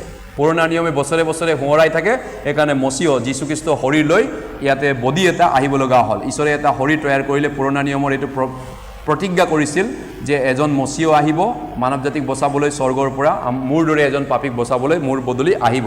সেই মচিয়জনে জগতৰ পাপটো দূৰ কৰিব। এইটো প্ৰতিজ্ঞা মৰ্মে এতিয়া মচিয়জন জন্ম হ'ল। হয়, যিচয়া তেওঁ 9:6 পদ। আমি সকলোৱে ভেড়াৰ নিচিনাকৈ অপতে গৈছিলোঁ, প্ৰতিজনে নিজ নিজ বাট লৈছিলোঁ, আৰু যীশুৱে আমাৰ সকলোৰে অপৰাধৰ ভাৰ তেওঁৰ ওপৰত দিলে। এই বাইবেল পদটো পুৰণা নিয়মৰ বাইবেল পদ হয়। এইটো ভৱিষ্যতবাণী আছিলে যে মচিয় এজন আহিব ভৱিষ্যতে, এই মচিয়জনৰ গাত গোটেই মানৱ জাতিৰ পাপৰ ভাৰটো ঈশ্বৰে দিব। গোটেই মানৱ জাতিৰ আদামে যেনেকৈ গোটেই মানৱ জাতিক পাপৰ ভাৰটো দি দিলে, মচিয়ই গোটেই ভাৰটো লৈ ল'বগৈ, গুচাই দিবগৈ। আকৌ ইজি কথা এইটো দেই, আপুনি নাভাবিব যে ইমান জটিল কথা বুজি পোৱা নাই, কি কৈ আছে। নাই, ইমান জটিল একো হোৱা নাই। আদামে গোটেই পাপৰ ভাৰটো দিলে, মচিয়ই গোটেই পাপৰ ভাৰটো গুচাই দিব। ঈশ্বৰে ইজিকৈ কৈছে, ইজিকৈ লওক, একদম চিম্পুল কথা, একদম চিম্পুল। যে যেনেকৈ আদামৰ কাৰণে গোটেই মানৱ জাতিক দোষী কৰা হ'ল, দ্বিতীয় আদম খ্ৰীষ্টৰ কাৰণে গোটেই মানৱ জাতিক নিৰ্দোষী কৰা হ'ব, সেইটো প্ৰতিজ্ঞা আছিল পুৰণা নিয়মত। সেই গতিকে পুৰণা নিয়মত আপুনি মই নাছিলোঁ নহয়। ইয়াত কৈছে জিহুৱাই আছিলে, তেতিয়া জিহুৱা আছিলে। সেই পুৰণা নিয়মতে জিহুৱাই কি কৈছে, মচিয়ক পঠাম আৰু মচিয়ৰ গাত আমাৰ পাপৰ ধাৰটো দিম বুলি শপত খাই ৰাখিছে। গতিকে আপুনি নিজেতো দিয়া নাই নহয়, ঈশ্বৰ মোৰ পাপৰ ভাৰটো লৈ যাওক, মোৰ পাপৰ ভাৰটো তেওঁক দিয়ক। আমি নাছিলোঁৱে তেতিয়া। গতিকে এইটো ভাৱবাণী মৰ্মে ঈশ্বৰৰ অনুগ্ৰহ আছিল, ঈশ্বৰৰ দয়া আছিল, ঈশ্বৰে যে আমাৰ ধাৰটো মাৰি দিব পাৰে, আমাৰ পাপৰ ধাৰটো মাৰি দিব পাৰে। যেহোবা ঈশ্বৰে এইটো কাম কৰিলে। সেইকাৰণে মচিয়জন অহাৰ সময়ত এই পৃথিৱীত জন্ম হ'ব লগা সময়ত এনেকৈ জন্ম হ'ল, পাপ নথকাকৈ জন্ম হ'ল। আপুনি মই চবেই পাপী পেটত জন্ম হৈছোঁ, মা বাপেকৰ পাপৰ বংশত জন্ম হৈছোঁ, কিন্তু মচিয় যেনেকৈ জন্ম হৈছিল, আপোনাৰ মোৰ দৰে বেলেগকৈ জন্ম হৈছিল। কুমাৰী গৰ্ভত, গাভৰু ছোৱালীত জোচেফ আৰু মৰিয়ম এংগেজ কৰি থোৱা আছিল। তেতিয়া পবিত্ৰ আত্মাই ক'লে, বিয়া নাপাতিবা এতিয়া, যেতিয়ালৈকে সন্তানটো জন্ম নহয়। আৰু এই সন্তান জন্ম হোৱাৰ পিছত তেওঁৰ নামটো যীশু থবা, কাৰণ মচিয় হয়। তেওঁৱেই তেওঁবিলাকৰ পাপবোৰৰ পৰা ৰক্ষা কৰিব, ৰক্ষা কৰিব, পৰিত্ৰাণ কৰিব, ক্ষমা কৰিব, মুচি দিব পাপবিলাকৰ পৰা। কোনে কৰি দিব? মচিয়ই কৰি দিব। যীশুৰ নামৰ অৰ্থটো সেইটোৱে হয়। হালেলুয়া, যীশুৱে হয়। আমেন, য়েছ, ইমানুৱেল হয় তেওঁ। গতিকে এইধৰণে মচিয়ই এই পৃথিৱীত জন্ম ল'লে, গাভৰু ছোৱালীৰ পেটত, পবিত্ৰ আত্মা হলি স্পিৰিটৰ দ্বাৰা। গতিকে যীশুৰ নামৰ অৰ্থটোৱে হৈছে উদ্ধাৰকৰ্তা। তেওঁ এই পৃথিৱীলৈ আহিছিলে পাপৰ সমস্যাটো নাইকিয়া কৰিবলৈ। সেই গতিকে তেওঁৰ পাপ থাকিব নোৱাৰে। গতিকে তেওঁ কুমাৰী গৰ্ভত জন্ম হৈছে সম্পূৰ্ণ পবিত্ৰ আত্মাৰ যোগেদি, হলি স্পিৰিটৰ দ্বাৰা। তেওঁৰ গৰ্ভ হলি স্পিৰিটৰ পৰা হৈছে। কি কৈছে? প্ৰথম যোহন 3:5 পঢ়ি দিবা। আৰু তোমালোকে জানা যে পাপ গুচাই পেলাবলৈ, দূৰ কৰিবলৈ তেওঁ প্ৰকাশিত হ'ল, আৰু তেওঁৰ একো পাপ নাই। হয়, ঈশ্বৰে এটা পাপ নথকা এজন মানুহ তৈয়াৰ কৰিলে আদামৰ বংশৰ বাহিৰৰ পৰা। আদামৰ বংশৰ বাহিৰৰ পৰা কিয় ক'ব দিব লগা হ'ল? আপুনি মই আদামৰ মানুহ নহয় জানো? আপুনি মই সেইটো কাম কৰি দিব নোৱাৰোঁ। না আপুনি কাৰোবাৰ কাৰণে পাপৰ প্ৰাচিত কৰি দিব পৰা শক্তি আছে, না আপোনাৰ আছে, না মোৰ আছে, কাৰো নাই। সেই গতিকে আদামৰ পৰা নাই কাৰণে ওপৰৰ পৰা একদম ওপৰটো চাওক, ওপৰৰ পৰা পঠাইছে ঈশ্বৰে হলি স্পিৰিটৰ দ্বাৰা, পবিত্ৰ আত্মাৰ দ্বাৰা গৰ্ভস্থিতিলৈ আহিছে। মৰিয়মৰ গৰ্ভটো 9 মাহ ধাৰ হিচাপত লৈছিলে। আৰু এইধৰণে আদামৰ বাহিৰৰ পৰা এজন ধাৰ্মিক পাপ নথকা পুৰুষ জন্ম হ'ল, যাতে জগতবাসীৰ পাপটো যেনেকৈ আদামে আনি বৰবাদ কৰিলে, আৰু সেই আদামে কৰা বৰবাদটো একেবাৰে চাফা কৰি দিব পাৰেগৈ, ধুই চাফা কৰি দিব পাৰে। ইমান ইজি। আদামে চবেই লেতেৰা কৰিলে, যীশুৱে চবকে চাফা কৰিব। বাইবেলত এইটোৱে কৈছে। আপোনাৰ মোৰ কিবা কৰণীয় কাম আছে জানো? আপোনাৰ মোৰ একো কাম নাই তাত কৰিবলৈ। গোটেই কাম ঈশ্বৰে কৰিছে। ঈশ্বৰৰ দায়িত্ব এইটো, কাৰণ তেওঁ আমাৰ সৃষ্টিকৰ্তা হয়। তেওঁৰ ডিউটি হয় আমাক অনন্ত জীৱন দিয়াটো। তেওঁ আমাক বনাইছে, তেওঁৰ দায়িত্ব হয়। এইটো মোৰ দায়িত্ব নহয়। হয়।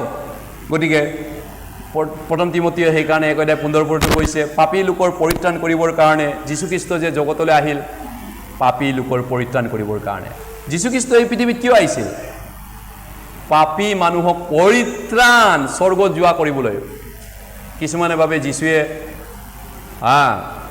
কিবা বেলেগ কাম এটাত আহিছিলে, ধৰক দুখীয়াবিলাকক কিবা ভাত পানী খুৱাবলৈ আহিছিলে, তেনেকুৱা ধৰণৰ। কিন্তু বাইবেলত সেইটো লিখা নাই। পাপী মানুহ নৰকত যাব, তাক বচাব লাগে মই। সেইটো কাম কৰিবলৈ মই আহিছোঁ, মই কৰি যাম। পটাপট কৰি পিনি শেষ কৰি স্বৰ্গত গুচি গ'ল। য়েছ, এইধৰণে তেওঁ হলি স্পিৰিটৰ দ্বাৰা জন্ম হ'ল আৰু পবিত্ৰ আত্মাৰে জন্ম হৈ এই পৃথিৱীত আহিল। গতিকে যীশুৰ নামটো পাপৰ পৰা ৰক্ষা কৰোঁতা, পাপৰ পৰা ক্ষমা কৰোঁতা, পাপৰ পৰা মোচন কৰোঁতা। সেইকাৰণে যীশুৱে ভাৱবাণী কৰিছিল এইধৰণে। চা 9:6 কি বুলি ভাৱবাণী কৰিছিল? কিয়নো আমালৈ এটি ল'ৰা জন্মিল, আমাক এটি পুত্ৰ দান কৰা হ'ল, আৰু তেওঁৰ কান্ধত শাসনভাৰ অৰ্পিত হ'ব, আৰু তেওঁ আচাৰ্য মন্ত্ৰী, পৰাক্ৰমী ঈশ্বৰ, অনন্ত কালস্থায়ী পিতৃ আৰু শান্তিৰ স্থানেৰে পৰীক্ষা কৰক। যীশুখ্ৰীষ্ট কোন হয়? ইয়াত ট্ৰিনিটি ঈশ্বৰৰ কথা কৈছে। এই ল'ৰাটো অনন্তকালী স্থায়ী পৰাক্ৰমী ঈশ্বৰ কৈছে। এই ল'ৰাটো পৰাক্ৰমী ঈশ্বৰ, অনন্তকালী স্থায়ী পিতৃ। তাৰমানে ত্ৰিমূৰ্তি ঈশ্বৰৰ এটা তেওঁ ৰূপ লৈ আহিছে। পিতৃ ঈশ্বৰ, পুত্ৰ ঈশ্বৰ, পবিত্ৰ আত্মা ঈশ্বৰ, তিনিজনে একেইজনে তিনিজন। যীশু সৰু বুলি নাভাবিব ঈশ্বৰতকৈ, একেই সমানে ইকুৱেলি সমান হয়। বাইবেলে কৈছে ফিলিপিয়াত সমান হয়, ইকুৱেল হয়। তেওঁ ঈশ্বৰৰ সমান, ইকুৱেল। তেওঁৱেই পৰাক্ৰমী ঈশ্বৰ, অলমাইটি গড, এভাৰলাষ্টিং ফাদাৰ, সৰ্বশক্তিমান পিতৃ, অনন্তকালী স্থায়ী পিতৃ। তাৰমানে ঈশ্বৰে মানুহ ৰূপ ল'লে, সেইটোহে মাত্ৰ কৈছে বাইবেলে। মানুহৰ পাপ গুচাবলৈ মানুহ হ'বই লাগিব, সেইকাৰণে ঈশ্বৰে মানুহ হ'ব লগা হ'ল। ৰোমিয়াত কৈছে সৰ্বোপৰি ঈশ্বৰ তেওঁ, যীশু সৰ্বোপৰি ঈশ্বৰ কৈছে। গতিকে যীশুখ্ৰীষ্ট এজন ঈশ্বৰ, সেইটো বাইবেলত কৈছে। সেইকাৰণে ফিলিপিয়াই কৈছে ঈশ্বৰৰূপী থাকোঁতে সমান হোৱাকৈ কাঢ়ি লোৱা বুলি নামানে। তাৰমানে ঈশ্বৰ হৈও তেওঁ মানুহ হ'ল, ঈশ্বৰৰ সমান হৈও তেওঁ মানুহ হ'বলগীয়া হ'ল। হয়, তথাপিতো তেওঁ এইটো বেয়া পোৱা নাছিল, কাৰণ তেওঁ মানুহক ভাল পায়, মানুহক বচাব বিচাৰিছে। তেওঁ মানুহ হয়, ঈশ্বৰে মানুহ ৰূপ ল'ব লগা হ'ল। যোহন 10:30 কৈছে মই আৰু পিতৃ এক। গতিকে ঈশ্বৰ মানুহ ৰূপ ল'লে এনেকৈ আপোনাৰ মোৰ পাপ দূৰ কৰিবলৈ। আদিতে বাক্য আছিল, বাক্য ঈশ্বৰৰ সৈতে আছিল আৰু বাক্যই স্বয়ং ঈশ্বৰ। যোহন 1:1 কৈছে নহয়নে? 1:14 কি কৈছে? সেই বাক্য মাংস হ'ল, শৰীৰ ৰূপ ল'লে। সেই বাক্যটো ঈশ্বৰে মানুহ ৰূপ ল'লে। ঈশ্বৰটো আচলতে বাক্য হয়, বাইবেল হয়, সেইটো মানুহ হ'ল। বাইবেলটো ঈশ্বৰ হয়, তাৰপিছত মানুহ হ'ল ঈশ্বৰ। মানুহ হোৱা ঈশ্বৰটোক যীশু বুলি কয় নামটো বাইবেলৰ মতে।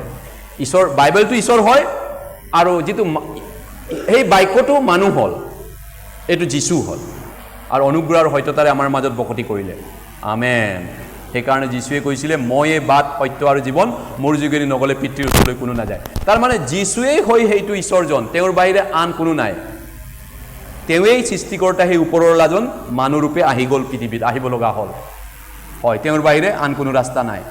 হয়, এইধৰণে তেওঁ পবিত্ৰ আত্মাৰ জন্ম হয়, এই পৃথিৱীত আহিল। গতিকে তেওঁ যেতিয়া কৰি দিবা লোক 19 কি কৈছিল স্বকীয়ৰ ঘৰত আহোঁতে? তাতে যীশুৱে তেওঁক ক'লে, আজি এই ঘৰলৈ পৰিত্ৰাণ আহিল, কিয়নো তেওঁ আব্ৰাহামৰ সন্তান, কাৰণ যি হেৰাল তাক বিচাৰি ৰক্ষা কৰিবলৈ মানুহৰ পুত্ৰ আহিল। স্বকীয় যেতিয়া ক'লে আপোনাৰ যীশুৰ স্বকীয়ৰ ঘৰত আহিছিল, ডিমৰু গছৰ ওপৰত আছিল, চুটি চাপৰ মানুহ, যেতিয়া যীশু পাৰ হৈ গৈছিল, স্বকীয় নামি আহা, তোমাৰ ঘৰত আজি আলহী হ'ম। তেতিয়া স্বকীয় কি কৈছিলে? প্ৰভু, মই কিবা কিবি অন্যায় কৰি যিমান লোকৰ পৰা পইচা লিংলাং কৰি খাইছিলোঁ, কিবা লাপিলোপা কৰিছিলোঁ, বদমাচি কৰিছিলোঁ, যিয়ে নহওক কিবা পাপ কৰিছিলোঁ যদিও মই উভতাই দিম, চব মই উভতাই দিম। প্ৰভু, মই আজিৰ পৰা চব মন পাল্টন কৰিম। আজিৰ পৰা মই বদলি হ'লোঁ, মই চেঞ্জ হ'লোঁ, মই চব পাপটো এৰি দিম। এই ঘৰলৈ আজি পৰিত্ৰাণ আহিল, যীশুৱে ডিক্লাৰ কৰিলে। আজি আহিল, আজি দেখিছেনে পৰিত্ৰাণ কেনেকৈ আহে? মন পাল্টনৰ যোগেদি।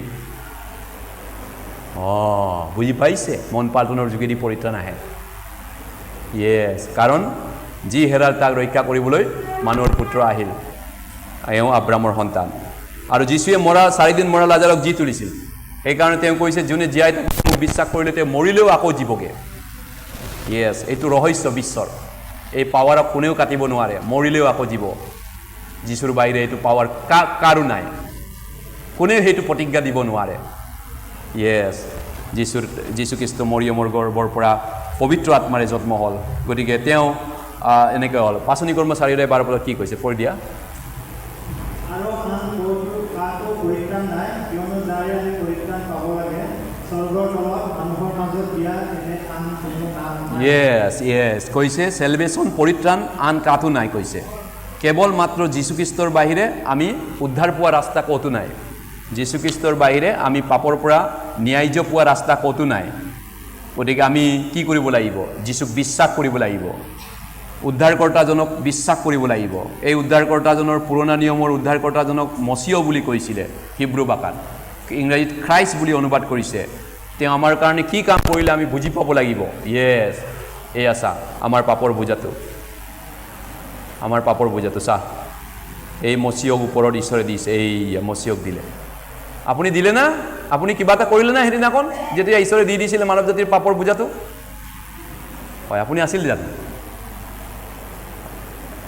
বুজি পালে গতিকে আপুনি মই নাছিলোঁ আদামে যেতিয়া পাপটো আনিছিলে আপুনি মই আছিল জানো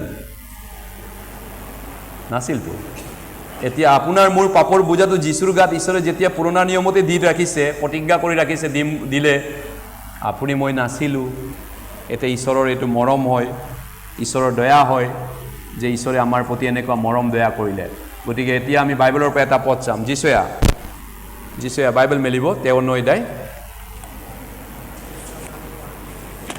যিচয়া 53 অধ্যায়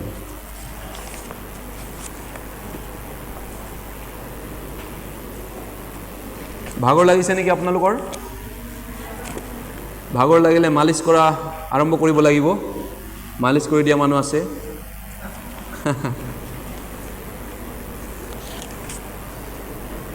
যিচয়া 53 অধ্যায় 53 অধ্যায় বা 53 অধ্যায়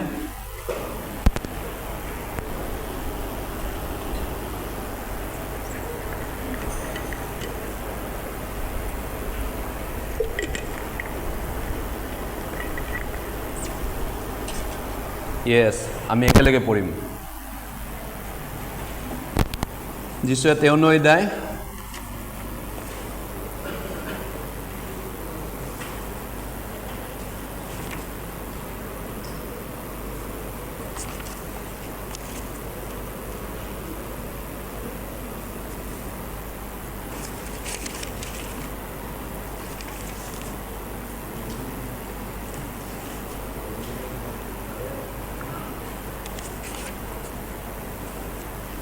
আহক আমি একেলগে পঢ়িছোঁ 53 অধ্যায় 6 পদ আমি সকলোৱে ভেড়াৰ নিচিনাকৈ অপথে গৈছিলোঁ প্ৰতিজনে নিজ নিজ বাট লৈছিলোঁ আৰু যিহুৱে আমাৰ সকলোৰে অপৰাধৰ ভাৰ তেওঁৰ ওপৰত দিলে এতিয়া কোনে দিলে আপোনাৰ মোৰ পাপৰ ভাৰটো যীশুৰ ওপৰত কোনে দিলে আপোনাৰ মোৰ পাপৰ ভাৰটো যীশুৰ ওপৰত ভাৰটো কোনে দি দিলে ভাৰটো আপুনি বুকি আছিলে কিন্তু বুকা ভাৰটো কোনোবাই আপোনাৰ পৰা লৈ পিনি কাক বাই দিলে কোনে দিলে এই ভাৰটো কোনে দি দিলে যীশুৱে দিলে নে ঈশ্বৰে দিলে যীশুৰ ওপৰত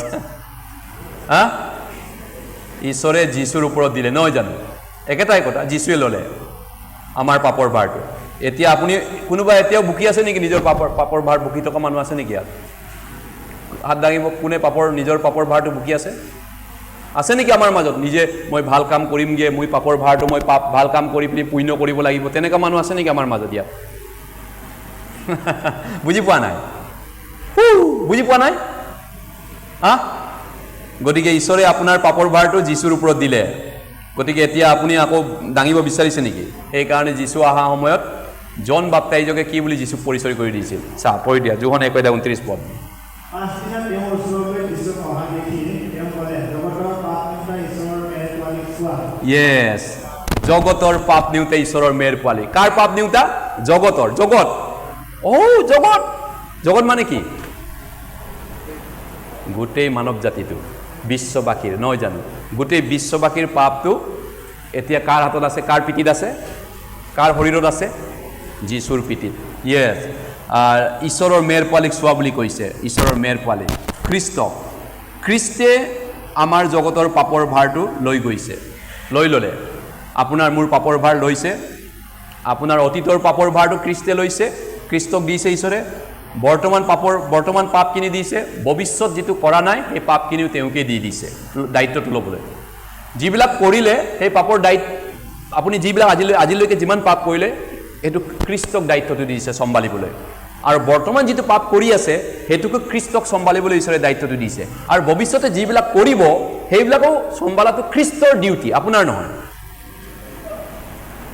পুৰণা নিয়মতে এইটো ভৱিষ্যতবাণী ভাৱবাণী কৰিছে গতিকে খ্ৰীষ্টৰ দায়িত্ব এতিয়া খ্ৰীষ্টে সেইটো চম্ভালাটো গতিকে খ্ৰীষ্টে যেতিয়া পৃথিৱীত আহিছিল এইধৰণে তেওঁ জন বাপ্তাইজকে তেওঁক চিনাকি কৰি দিছিল এইয়া কাটিবলৈ জগতৰলৈ পতোৱা কাটিবলৈ ঈশ্বৰে পতোৱা ভেড়াটো এইটো ভেড়া এই যে আমি পুৰণা নিয়মত ভেড়া কাটি আছিলোঁ সেইটো নেকি হয় সেইটো যীশুক ভেড়া বুলি কৈছে ইজৰাইলৰ মানুহবিলাকে মাই গা ভেড়া এনেকুৱাকে এই জগতৰ পাপ নিওঁতে ঈশ্বৰৰ মেৰ পোৱালীক চোৱা এইটো জগতৰ পাপ নিওঁতে ঈশ্বৰৰ মেৰ পোৱালী গতিকে জগতৰ পাপ বুলি কওঁতে ইয়াত চাওক আদামৰ পৰা ফাৰ্ষ্ট মেন আদামৰ পৰা পৃথিৱীৰ লাষ্ট মানুহজনলৈকে জগতৰ পাপেই হয় আৰু জগতৰ পাপ বুলি ক'লে আপোনাৰ জন্মৰ দিনৰ পৰা আজি দিনটোলৈ যিমান পাপ আজি দিনটোৰ পৰা মৃত্যুৰ দিনলৈ গোটেই পাপটো জগতৰ পাপতে আছে গতিকে আপোনাৰ মোৰ পাপ জগতৰ পাপ নিওঁতে ঈশ্বৰে আপোনাৰ মোৰ পাপটো এৰি দিয়া নাই এই আমুকা তোমাৰ পাপটো এৰিছোঁ বাকী সব মানুহৰ পাপটো নিছোঁ তোমাৰটো এৰি দিছোঁ ক'ত লিখা আছে বাইবেলত তেনেকা যে ভীম উপাধ্যায়ৰ পাপটো থৈ গৈছোঁ বাকী সব মানুহৰ পাপ মই যীশুক দি দিলোঁ অকল ভীম উপাধ্যায়টো থাকি গ'ল বাইবেলত লিখা আছেনে তেনেকৈ ভীম উপাধ্যায় পাইছে না বাইবেল তেনেকুৱা পদ এটা নাই পোৱা কোনেও পোৱা নাই কোনোবা তেনেকুৱা বাইবেল পদ আছে নেকি আপোনাৰ পাপটো নিয়া নাই আপোনাৰ পাপটো ভাল কাম কৰিবলৈ কৈছে আপোনাৰ পাপটো এৰি দিয়ে যীশুৰ গাত দিয়া নাই জগতৰ পাপটো নিওঁতে মোৰটো থাকে এনেকৈতো কোৱা নাই কিছুমানে ভাবে আমাৰ পাপটো মোৰ পাপ আমাৰ পাপ চবৰে পাপ এইধৰণে যীশুৱে গোটেই পাপটো পৰাচিত কৰিলে কি কৈছে আমি একেলগে পঢ়িম প্ৰথম জীৱন 2:2 পদ আৰু তেওঁৱেই আমাৰ পাপৰ প্ৰায়শ্চিত্ত কেৱল আমাৰেই নহয় গোটেই জগতৰ সেইকাৰণে গোটেই জগতৰ পৰাচিতটো ইতিমধ্যে যীশুখ্ৰীষ্টৰ যোগেদি ঈশ্বৰে কাৰ্যটো শেষ কৰিলে শেষ য়েছ এইধৰণে জগতৰ পাপ নিতে ঈশ্বৰৰ মেৰ পোৱালীক চোৱা জগতৰ পাপ নিতে ঈশ্বৰৰ মেৰ পোৱালী হয় এইধৰণে চাহ জগতৰ পাপ নিতে ঈশ্বৰৰ মেৰ পোৱালী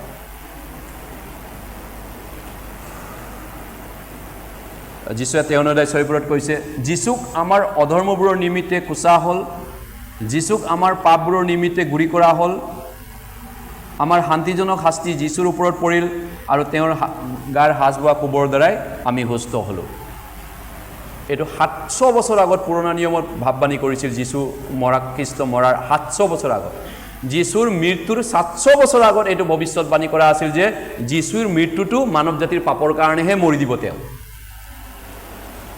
য়েছ আমাৰ পাপৰ আমাৰ কাৰণে য়েছ আমাৰ পাপৰ ধাৰটো পে'মেণ্ট কৰি দিবৰ কাৰণে এইধৰণে তেওঁ এই ভাৱবাণীৰ কাৰণে তেওঁ ক্ৰুচত মৰিব লগা হ'ল আমাৰ আপোনাৰ মোৰ পাপৰ ধাৰখিনি পে'মেণ্ট কৰি দিবৰ কাৰণে য়েছ তেওঁ মৃত্যু শাস্তি খাব লগা হ'ল এই চাবুকৰ কোব খাব লগা হ'ল এইধৰণে কি কৈছে 9:5 পদ আমি একেলগে পঢ়িম কিন্তু আমাৰ অধৰ্মবোৰৰ নিমিত্তে তেওঁ কোচা হ'ল আমাৰ পাপবোৰৰ নিমিত্তে গুৰি কৰা হ'ল আমাৰ শান্তিজনক শাস্তি তেওঁৰ ওপৰত পৰিল আৰু তেওঁৰ গাৰ সাজ বোৱা কোবৰ দ্বাৰাই আমি সুস্থ হ'লোঁ এতিয়া আমিতো গুচাই মই বুলি পঢ়িব পাৰোঁ মোৰ অধৰ্মবোৰৰ নিমিত্তে যীশুক কোচা হ'ল মোৰ পাপবোৰৰ নিমিত্তে যীশুক গুৰি কৰা হ'ল মোৰ শান্তিজনক শাস্তি যীশুৰ ওপৰত পৰিল আৰু যীশুৰ সাজ বোৱা কোবৰ দ্বাৰাই মই সুস্থ হ'লোঁ য়েছ হালেলুয়া আমেন এইধৰণে আমাৰ কাৰণে যীশু আহি মৰিব লগা হ'ল ক্ৰুচত এনেকৈ আমাৰ পাপটো তেওঁৰ গাত থকাৰ কাৰণে এনেধৰণে চাবুকৰ কোব গোটেই শৰীৰত তেওঁ ল'ব লগা হ'ল য়েছ জীৱন দিব লগা হ'ল এনেকৈ গোটেই পাপৰ বোজাটো তেওঁৰ ওপৰত আছে এইয়া চা কাৰণ বিধানৰ মতে তেজ উলিওৱা নহ'লে পাপ মোচন নহয় তেজটো ওলাব লগাৰ কাৰণে তেওঁ জীৱন দিব লগা হ'ল এনেধৰণে তেজ উলিয়াবৰ কাৰণে তেওঁ জীৱনটো দিলে আমাৰ কাৰণে 2000 বছৰ আগত এই পৃথিৱীত গলগতা পাহাৰত তেওঁ নিজৰ জীৱন তেজ দিলে য়েছ তেওঁ জীৱন দিলে য়েছ এইধৰণে তেওঁ শেষত মৃত্যুবৰণ কৰিলে লাষ্টত এইধৰণে পৃথিৱীত তেওঁ আমাৰ পাপৰ কাৰণে প্ৰাণ ত্যাগ কৰিলে তেওঁ ইচ্ছা কৰি নিজৰ জীৱন দিলে হয় ইচ্ছা কৰি আমাৰ ভাল পোৱাৰ কাৰণে নিজৰ জীৱন দিলে। গতিকে কাঁইটৰ কিৰীটি সাজি তেওঁক মূৰত দিলে আৰু হাতত এডাল নল দি তেওঁৰ কান্ধত তেওঁৰ আগত আঁঠুলৈ ক'লে, হে জিউদীবিলাকৰ ৰজা জয় হওক, এই বুলি তেওঁক বিদ্ৰোহ কৰিলে। এইধৰণে যীশুৱে শেষত আমাৰ মাথাত কৰা পাপবিলাকক চাফা কৰিবলৈ তেওঁৰ মাথাত কাঁইটৰ টুপি তেওঁ পিন্ধিলে। আমাৰ লেতেৰা হাতখন চাফা কৰিবলৈ তেওঁৰ পবিত্ৰ হাতত গজাল মাৰি ডাঙৰ বলটো গজাল মাৰি কাঠটো পাৰ কৰি দিলে। আমাৰ ভৰিখন চাফা কৰিবলৈ ভৰিৰ পাপবিলাক তেওঁৰ ভৰিত গজাল মাৰিলে। আমাৰ গোটেই শৰীৰৰ সৰ্বস্ব মনৰ পাপবিলাক চাফা কৰিবলৈ তেওঁৰ বুকুত হানি কুচি হত্যা কৰা হ'ল। এইধৰণে তেওঁ আমাৰ পাপটো চাফা কৰিলে গোটেই জীৱনৰ কাৰণে বাইবেলে কৈছে, মই মোৰ প্ৰাণ এৰি দিওঁ আকৌ ল'বৰ কাৰণে। কোনোবাই মোৰ প্ৰাণ নিছে তেনে নহয়, তেওঁ আগুৱাই আহিছে আমাক ভাল পায় নিজৰ জীৱনটো দিবৰ কাৰণে। তেওঁ আগুৱাই আহিছে, আমি আগুৱাই যোৱা নাই, তেওঁ আহিছে আগুৱাই। এইধৰণে জগতলৈ তেওঁ আহি আমাৰ পাপৰ কাৰণে জীৱন দিলে আৰু আমাৰ পাপৰ যিটো ধাৰ আছিলে সেই ধাৰখিনি পে'মেণ্ট কৰি দিলে, ক্লিয়াৰ কৰি দিলে, মাৰি দিলে গোটেইটো। কিমান মাৰি দিলে? একেবাৰে সিদ্ধ হ'ল গোটেইটো। আমি বাইবেলৰ পৰা এটা পদ চাম, যোহন 19 অধ্যায়। আহক, যোহন 19 অধ্যায়লৈ বাইবেল পদ মেলিছোঁ। যদি পিয়াহ লাগিছে পানী খাব পাৰে আপুনি, পানী দিব কাৰ কাৰ পিয়াহ লাগিছে। যোহন 19 অধ্যায়, সৌ বাতৰি যোহন 19 অধ্যায়,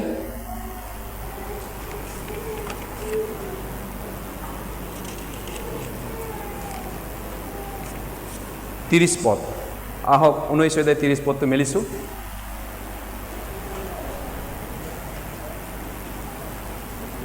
যোহন 19 অধ্যায় 30 পদ।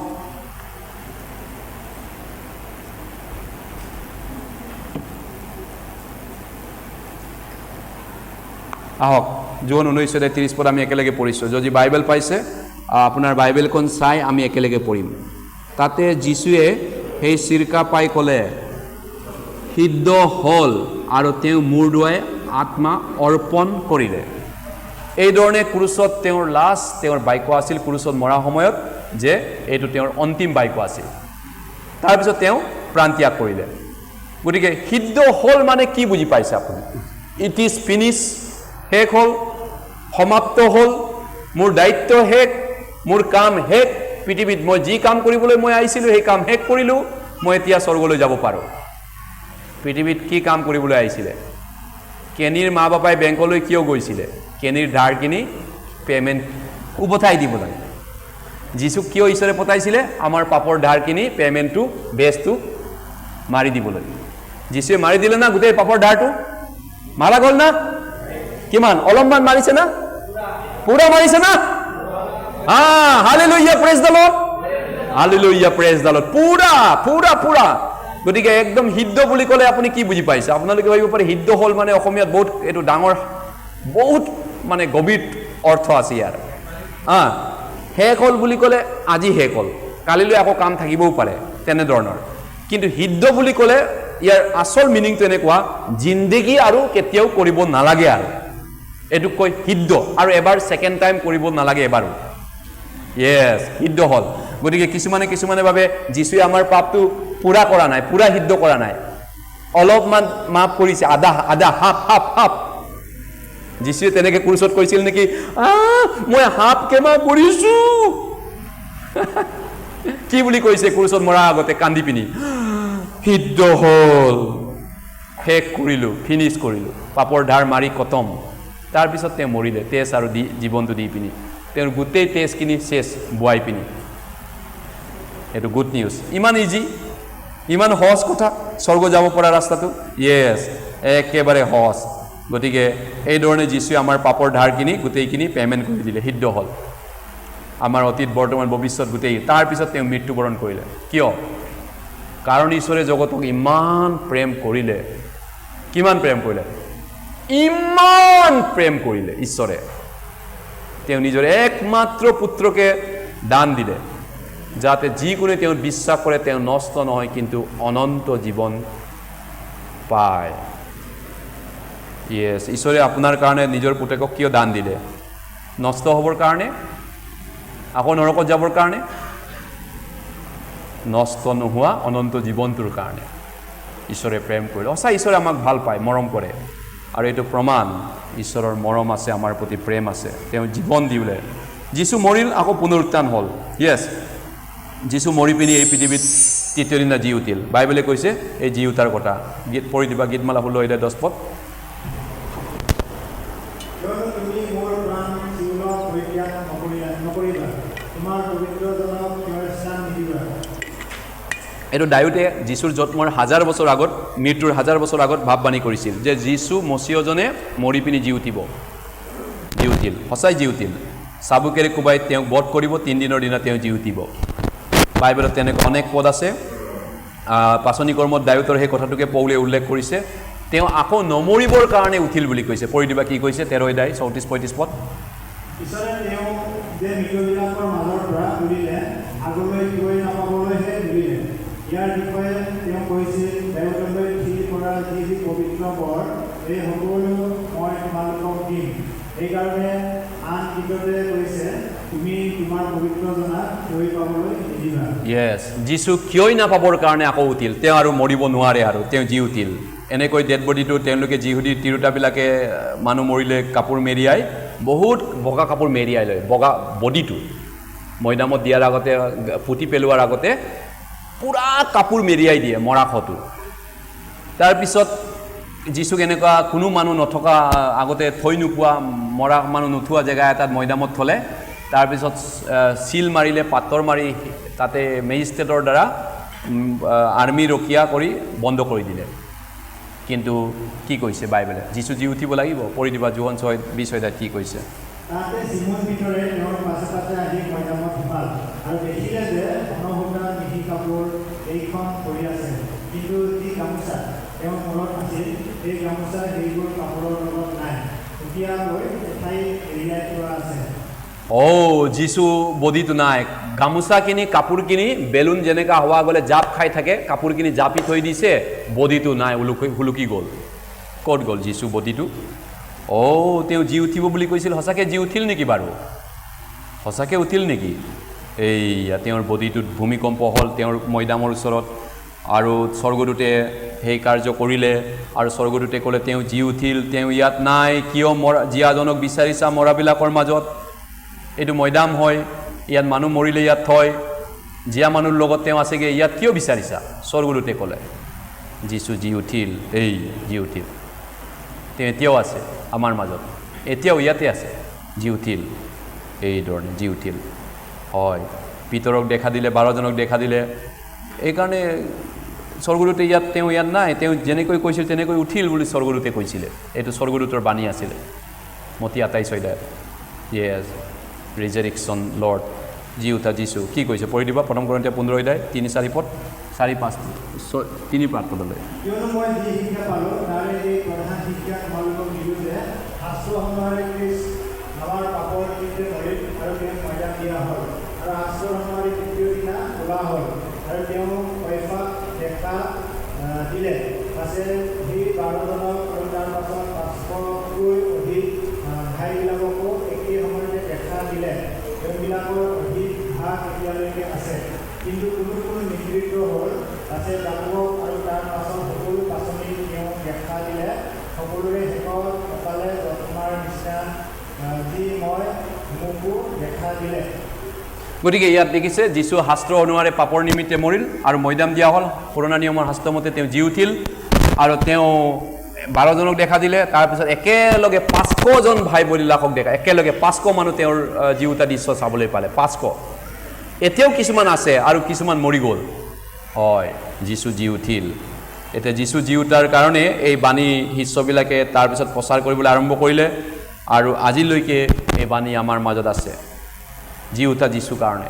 আমিও সেই জি উঠা যীশুকে প্ৰচাৰ কৰি আছোঁ তেওঁ জি উঠিল ইউবে কৈছে তেওঁ ইয়াত নাই তেওঁ এতিয়াও মোৰ সাক্ষী স্বৰ্গত আছে কৈছে যীশু স্বৰ্গত আছে মোৰ পক্ষে প্ৰমাণ দিয়াজন উচ্চ স্থানত আছে যীশু উঠিল স্বৰ্গলৈ গ'ল জি উঠাৰ পিছত যেনেকৈ স্বৰ্গলৈ যোৱা দেখিলা তেনেকৈ তেওঁ ঘূৰি আহিব পাচনি কৰ্ম 1 অধ্যায়ত কৈছে য়েছ তেওঁ আকৌ আহিবগৈ যীশু জি উঠিল মৰিল আৰু জি উঠি আকৌ স্বৰ্গলৈ গ'ল হয় গতিকে এইধৰণে আমাৰ কাৰণে তেওঁ এই কাৰ্য শেষ কৰিলে আমাৰ পাপৰ কাৰণে পৰিত্ৰাণৰ কামটো প্ৰথম ইব্ৰী 1:3 কৈছে, পঢ়ি দিবা।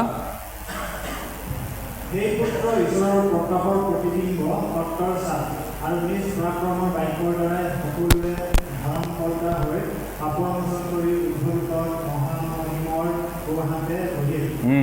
এতিয়া যীশুৱে কি কামত আহিছিলে পৃথিৱীত? পাপৰ মোচন কৰিবলৈ। মোচন কৰা কামটো শেষ হোৱাৰ কাৰণে এতিয়া তেওঁ স্বৰ্গলৈ আকৌ উভতি গ'ল, য'ত আছিল তালৈ উভতি গ'ল। পাপৰ ধাৰ মাৰাটো কামটো শেষ।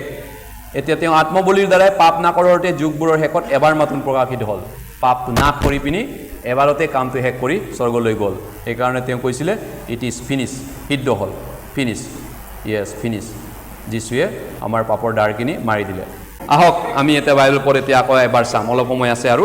ইব্ৰী 9 অধ্যায়, ইব্ৰী 9 অধ্যায়লৈ বাইবেল পঢ় মেলিছোঁ। ইব্ৰী 9 অধ্যায়, ইব্ৰী 9 অধ্যায়, ইব্ৰী 9 অধ্যায়। আহক আমি শাস্ত্ৰটো মেলোঁ এতিয়া।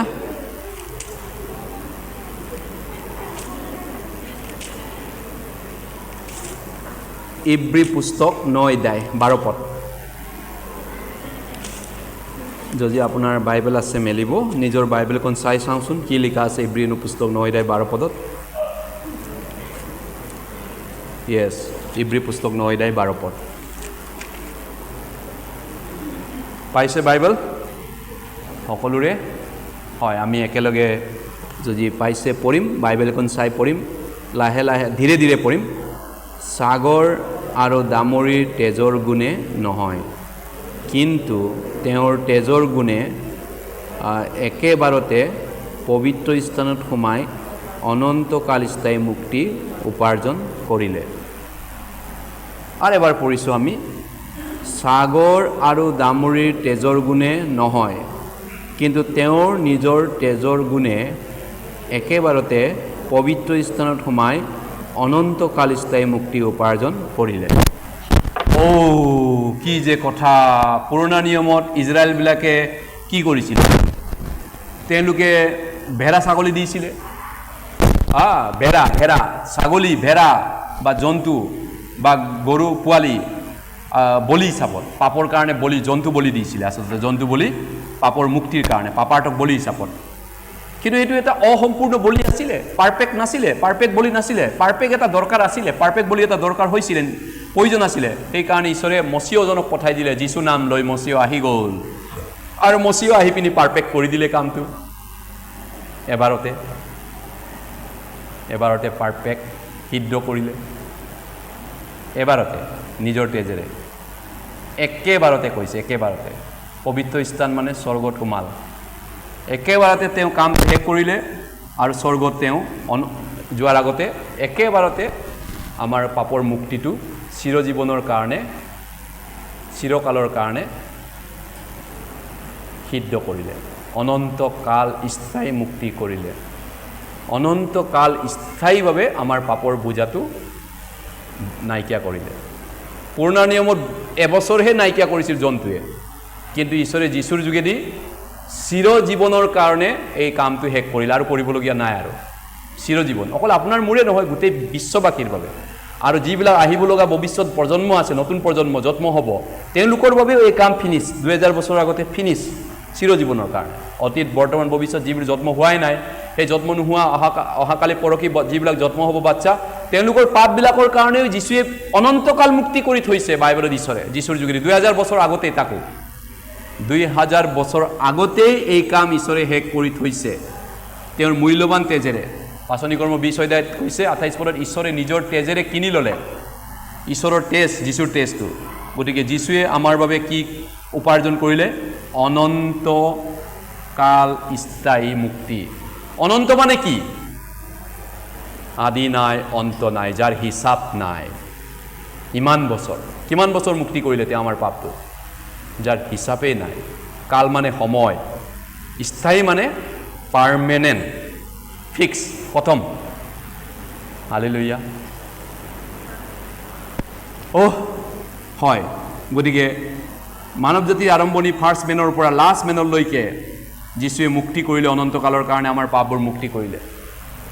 আৰু ব্যক্তিগতভাৱে ক'বলৈ গ'লে মোৰ অতীতৰ পাপ, বৰ্তমান পাপ, ভৱিষ্যত পাপ গোটেইখিনি মুক্তি হৈ গ'ল। এইধৰণে তেওঁ অনন্ত পৰিত্ৰাণকৰ্তা হ'ল। যদি বেৰা ছাগলীৰ তেজে যদি তেওঁলোকক স্বৰ্গ নিব পাৰিছিলে পুৰণা নিয়মত, তেন্তে ঈশ্বৰৰ পুত্ৰৰ তেজে আমাক, যি ঈশ্বৰৰ পুত্ৰৰ অলপো পাপ নাই, তেওঁৰ অলপো দুখ নাই, ঈশ্বৰৰ সেই পবিত্ৰ পুত্ৰৰ তেজেৰে আমাক তাতকৈ বেছি চাফা কৰিলে। সি মোতকৈ বগা ধোৱা মোক সেই মেৰৰ তেজত, সি মোতকৈ মই হম বগা। যিজনৰ যিছু পবিত্ৰ তেজ, সেই তেজেৰে মোক হিমতকৈ, নাৰিকল বগাতকৈ মোক বগা কৰিলে। নাৰিকল ফালিলে যেনেকৈ বগা ধুনীয়া হয়, তাতকৈ মই চাফা হ'লোঁ।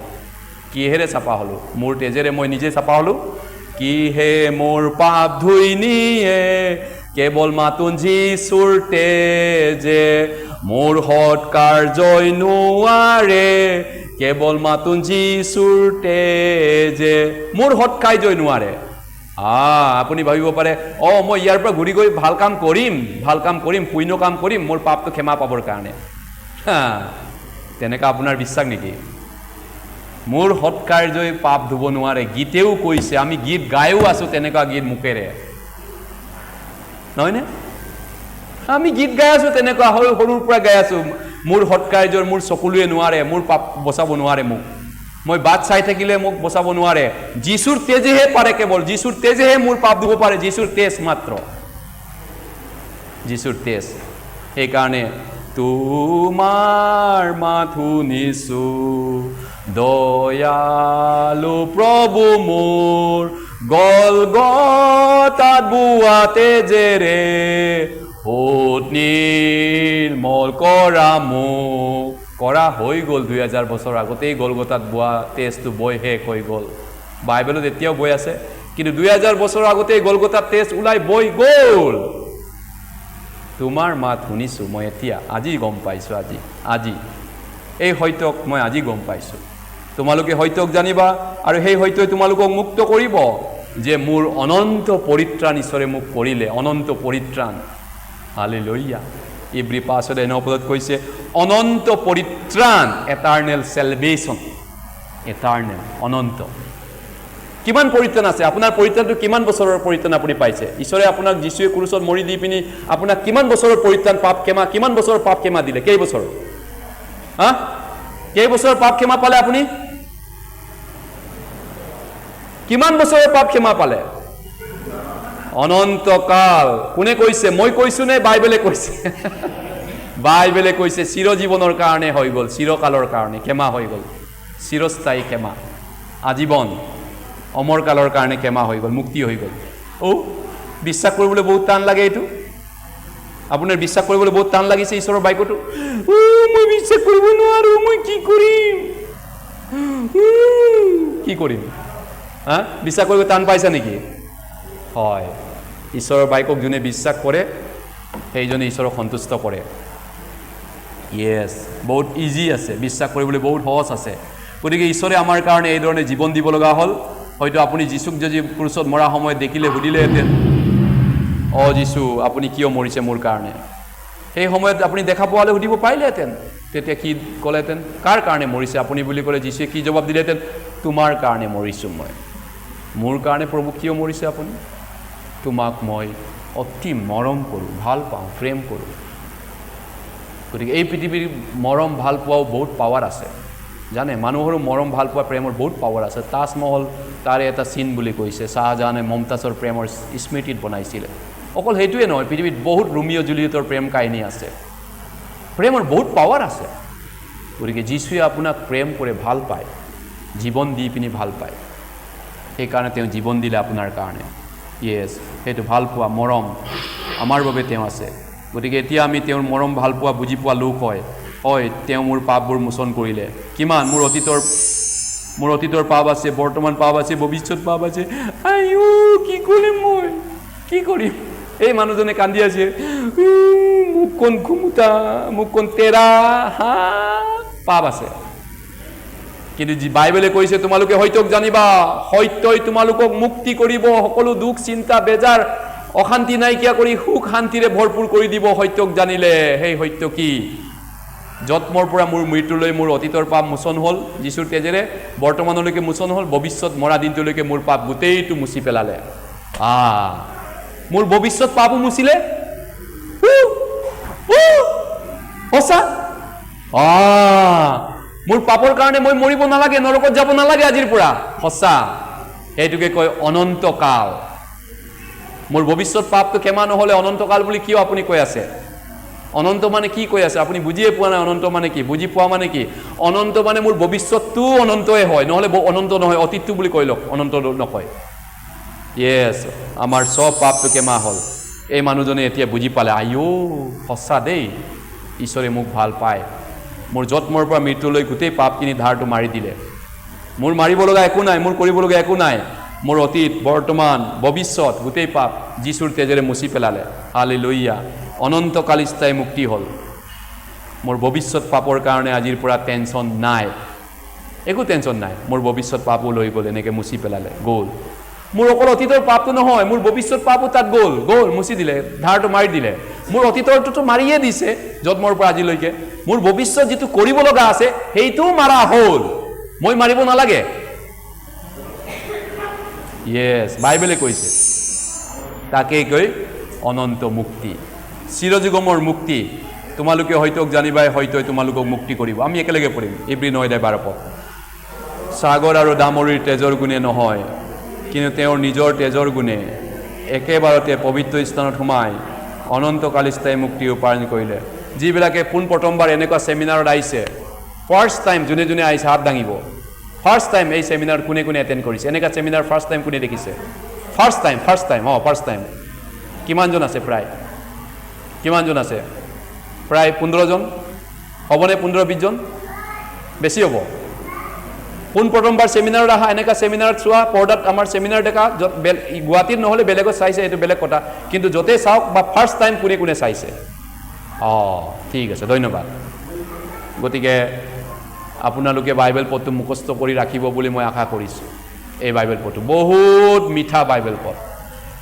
বহুত ইম্পৰ্টেণ্ট বাইবেল পদ আপোনালোকে যেন ইয়াদ কৰি ৰাখে মুখস্থ কৰি ৰাখে মনত পেলায় এই বাইবেল পদটো আমাৰ সকলো পাপ ঈশ্বৰে কেনেকৈ মোচন কৰিলে আমি এতিয়া স্বৰ্গ যাব পাৰোঁ হয় আমাৰ আশা স্বৰ্গত আছে এতিয়া আমি স্বৰ্গত যোৱাটো পাক্কা হ'ল য়েছ পাক্কা হ'ল আমি একেলগে পঢ়িম ইব্ৰী 10:10 সেই ঈশ্বৰে আমি যীশুখ্ৰীষ্টৰ শৰীৰ নবৈধ স্বৰূপে এবাৰ উৎসৰ্গা কৰাৰ দ্বাৰাই একেবাৰতে পবিত্ৰকৃত হ'লোঁ গতিকে এতিয়া একেবাৰতে পবিত্ৰকৃত হ'লোঁ যীশুখ্ৰীষ্টই আমাৰ পাপৰ ধাৰখিনি গোটেইটো পে'মেণ্ট ক্লিয়াৰ কৰি দিলে এতিয়া কিছুমানে ভাবে অকল অতীতটোকে পে'মেণ্টটো দিছে ভৱিষ্যতটো দিয়া নাই কোন বাইবেলত কৈছে আধা পাপ যীশুৱে পে'মেণ্ট ক্লিয়াৰ কৰিছে বোলে আধাহে ক্ষমা কৰিছে বুলি কোন বাইবেলত কৈছে আৰু কেইবাৰত তেওঁ গোটেই ধাৰটো মাৰিলে আমাৰ পাপৰ ধাৰটো তেওঁ মাৰিবৰ কাৰণে কেইবাৰ মৰিব লগা হ'ল কেইবাৰ এবাৰতে মৰোতে গোটেইখিনি মাৰিব পাৰিলে নে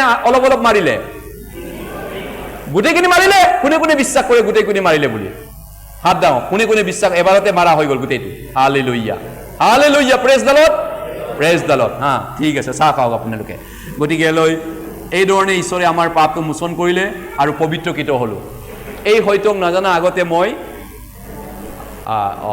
এতিয়া চাহ খাই থাকোঁতে শুনিব পাৰিবনে নে অলপ মই ৰেষ্ট দিব লাগিব পাৰিব কি গতিকে মই নিজে এই হয়তো নাজানাকৈ 8 বছৰ মানুহক প্ৰচাৰ কৰি আছিলোঁ মই 1997-98 চনতে বাপ্তাইজ মেম্বাৰ হ'লোঁ বাপ্তিজ সভাৰ যোগেদি আৰু তাৰপিছত মই বিশ্ববাণী ৰেডিঅ' 6 বছৰ 7 বছৰ কাম কৰিলোঁ বিশ্ববাণী ৰেডিঅ' গুৱাহাটী ডেকা অৱস্থাতে মই আহিছিলোঁ মিছনাৰী হিচাপত তাহানি 2000 চনতে 2000 চনত মই গুৱাহাটীত আৰম্ভ কৰি তাৰপিছত বহুত বছৰ কেইবাবছৰ কাম কৰি বিশ্ববাণী তাৰপিছত বিয়া বাৰু হ'ল লাহে ধীৰে পিছত কেইবাবছৰ পিছত তাৰপিছত মই গুৱাহাটীৰ পৰা গৈ চেন্নাই গ'লোঁ গোটেই তামিলনাডুখন গোটেই মণ্ডলী মিছন জাৰ্ণি কৰিলোঁ সাগৰৰ কিনাৰত ডাঙৰ মিছন কেম্পাছ ডক্টৰবিলাক PhD বিলাকে ট্ৰেইনিং দিলে আমাক ৰাতিপুৱা 3টাত ট্ৰেইনিং দিলে সাগৰত ঢৌত খেলি প্ৰাৰ্থনা কৰিব দিলে বালিত লাইট ফিটিং কৰি প্ৰাৰ্থনা কৰিব দিলে কিমান PhD north bank south bank pastor অধিৱেশন কিমান শুনিলোঁ মই এটেণ্ড কৰিলোঁ গুৱাহাটীত লাখ ট্ৰেক বিলাই পাইছোঁ পেঞ্চি বজাৰ 10 টকা 100 টকা 150 টকা বুলি চিঞৰি থকা জেগাত ট্ৰেক বিলাব যাওঁ শনিবাৰে ৰবিবাৰে গোটেই বাইবেল আৰু tract Das Guwahati GPO general post office Meghdoot ভৱনৰ যোগেদি মই ডেইলি চিটি আৰু বাইবেল বিলাব যাওঁ দিনত 50খনমান বাইবেল মই বিলাইছোঁ ট্ৰেক আৰু বাইবেল ডাকঘৰৰ যোগেদি all Assam all over India কিন্তু মোৰ এটা ভয় আছিল মই মৰিলে স্বৰ্গত যাব পাৰিম জানো কাৰণ মোৰ মনত পাপ আছে বুলি মই ভাবিছিলোঁ অৱশ্যে মই হাতে কামে তেনেকৈ বিশেষ পাপ কৰি পোৱা নাই আজিলৈকে ডাইৰেক্ট মাৰা কাটা কিবা কৰা অন্যায় কৰা কিবা মদ ভাং খাই তেনেকুৱা হাতে কামে প্ৰেক্টিকেল ডাঙৰ পাপ কৰি পোৱা নাই মই কিন্তু মোৰ মনত পাপ আছে সেই পাপটোৱে মোক ভয় খুৱাইছিল যে মই মৰিলে স্বৰ্গত যাম জানো বহুত ভয় লাগিছিল মাজে সময়ে আৰু মই বহুত গুৱাহাটী চাৰ্চবিলাকত বেপ্টিষ্ট চাৰ্চত গুৱাহাটী বেপ্টিষ্ট চাৰ্চত 5 বছৰ গীৰ্জা কৰিলোঁ দিছপুৰত কৰিলোঁ দিছপুৰ বেপ্টিষ্ট চাৰ্চত বিভিন্ন সৰু সৰু ফেলোশ্বিপবিলাকত কেথলিক গীৰ্জাত বিভিন্ন গ'লোঁ কিন্তু মই নিজেই সন্দেহ শংকাত আছিলোঁ যে মোৰ পাপবিলাক ঈশ্বৰে গোটেইটো ক্ষমা কৰিলেনে গোটেইটো একেবাৰতে মোক ধোৱা হ'লনে পবিত্ৰ কৰা হ'লনে মই এইটো জনা নাছিলোঁ মই বুজি পোৱা নাছিলোঁ আৰু মই বহুত দুখ কষ্টত আছিলোঁ এটা সময় বহুত প্ৰাৰ্থনা কৰিছিলোঁ মাজে সময়ে ঈশ্বৰক কান্দিছিলোঁ মই সঁচা কথা মোৰ অন্তৰে কান্দিছিলে লাজো পাইছিলোঁ মই বহুত লাজ পাইছোঁ অপমান পাইছোঁ আনক বাপ্তিজিম আনক প্ৰচাৰ কৰিছিলোঁ বিশ্বাস কৰ বুলি মই নিজেই কিন্তু স্বৰ্গত যাম নে নাযাম নিজৰ মনত মোৰ চিয়ৰ নাছিলে মোৰ স্বৰ্গত যোৱাটো কনফাৰ্ম নাছিলে 8 বছৰ মই তেনেকৈ বাপ্টাইজ মেম্বাৰ আছিলোঁ আনক প্ৰচাৰ কৰি ফুৰিছিলোঁ মণ্ডলীয়ে গৈ ৰেডিঅ' বিলাই ফুৰিছিলোঁ ট্ৰেক বিলাইছিলোঁ বাইবেল বিলাইছিলোঁ আৰু সেই অৱস্থাত মই বৰ ততৈবত অৱস্থাত দুখ লগা অৱস্থাত পয়া লগা অৱস্থাত আছিলোঁ কিন্তু 2006 চনত কি ধন্য ঈশ্বৰ মোক ঈশ্বৰে ইমান মৰম কৰিলে ইমান প্ৰেম কৰিলে এই বাক্য শুনিবলৈ এনেকুৱা বাক্য শুনিবলৈ মোক চান্স দিলে 8 বছৰ মই খ্ৰীষ্টিয়ান হোৱাৰ পিছত নামদাৰী খ্ৰীষ্টান হোৱাৰ পিছত যেতিয়া মই শুনিলোঁ যে ঈশ্বৰে মোৰ গোটেই পাপটো একেবাৰতে মোক লৈ পিনি চাফা কৰি দিলে একেবাৰতে পবিত্ৰ কৰি দিলে এবাৰতে চাফা অনন্তকালৰ কাৰণে এইটো 2006 চন আছিলে ছেপ্টেম্বৰ মাহৰ 6 তাৰিখ আছিলে ৰাতিপুৱা 11:30মান বজিছিলে সেইদিনা মই বুজি পালোঁ ইব্ৰী 9:12 পদ আৰু ইব্ৰী 10:10 পদটো যে মোৰ বাবে ঈশ্বৰে কি কাম কৰিলে যীশুৰ দ্বাৰা ঈশ্বৰে মোৰ বাবে কি কাম কৰিলে হয় গতিকে এইধৰণে মই ইব্ৰী 9:12 পদৰ দ্বাৰা মই বুজি পালোঁ মোক একেবাৰতে যীশুৰ তেজেৰে একেবাৰতে কৰা হৈছে যীশু এবাৰে মৰিছে এবাৰতে মোৰ পাপটো চাফা কৰিছে আৰু তাৰপিছত ইব্ৰী 10:10 পদ মতেও একেবাৰতে কৰা হৈছে ইয়াত দুইটাই কৈছে একেবাৰতে আপোনাক মই এটা শব্দ দেখাই দিম একেবাৰতে চাওক ইব্ৰী 9:12 কি হ'ল আপুনি ইব্ৰী 9:12 পদটো চাওক একেবাৰে শব্দটো দেখা পাইছেনে চাওকচোন একেবাৰতে আছেনে ওৱান্স ফৰ অল একেবাৰতে যীশুৰ তেজৰ দ্বাৰা তাৰপিছত যীশুৰ তেজটো আছে তাৰপিছত নেক্সট ইয়াতো একেবাৰতে আছে না একেবাৰতে চাওকচোন ক'ৰবাত আছে নেকি একেবাৰতে দেখা পাইছে একেবাৰতে এইটোৱেতো মই বুজা নাছিলোঁ একেবাৰতে কৰা হৈ গ'ল মোৰ মৃত্যুলৈকে পাপবিলাক মোচন হৈ গ'ল মই জনা নাছিলোঁ যেতিয়া মই জানিলোঁ 2006 চনত একেবাৰতে হৈ গ'ল কামটো হালেলুয়া মই বুজি পালোঁ সেইদিনাখন মই সেইদিনাৰ পৰা মৰা মানুহটো জি উঠিল মৰা আত্মা জি উঠিল আজিলৈকে মই আজি 25 বছৰ ধৰি এই সত্য বাক্যত যুঁজি আছোঁ 25 বছৰ যুঁজি আছোঁ নেৰা নেপেৰা লাগি আছোঁ ঈশ্বৰে এতিয়াও জীয়াই ৰাখিছে মোক ঈশ্বৰে এতিয়াও কথা ক'ব মই আনক ক'ব পৰাকৈ ঈশ্বৰে এতিয়াও মোক ব্যৱহাৰ কৰি আছে ৰাখি আছে ঈশ্বৰে চলাই আছে এই সত্যত থকাৰ কাৰণে অজস্ৰ অসমৰ গাঁৱে ভূঞে কেতিয়াবা বেলেগ জেগাতো যাওঁ প্ৰচাৰ কৰোঁ যিমান পাৰোঁ নন ষ্টপ প্ৰচাৰ কৰি আছোঁ এই যোৱা 2-3 মাহতে কিমানবাৰ ডিমৌ 2বাৰ গ'লোঁ লখিমপুৰ ধেমাজি গৈ আছোঁ ছেমিনাৰ তিনিচুকীয়া হয় আমি ছেমিনাৰত প্ৰচাৰ কৰি আছোঁ মণ্ডলীবিলাকত প্ৰচাৰ কৰি আছোঁ য'ত মোৰ পৰা আজিলৈ মোৰ যিমান পাপ আছিলে আৰু আজিৰ দিনটোৰ পৰা মৃত্যুৰ দিনলৈ মোৰ পাপটো ঈশ্বৰে মোচন কৰিলে একেবাৰতে হালেলুয়া কি মহান প্ৰেম কি আচৰিত দয়া য়েছ কি আচৰিত দয়া প্ৰভু অদমে পাওঁ মুক্তি এইধৰণে ঈশ্বৰে আমাৰ পাপটো মোচন কৰিলে পঢ়ি দিবা কলচী 1:6 পদ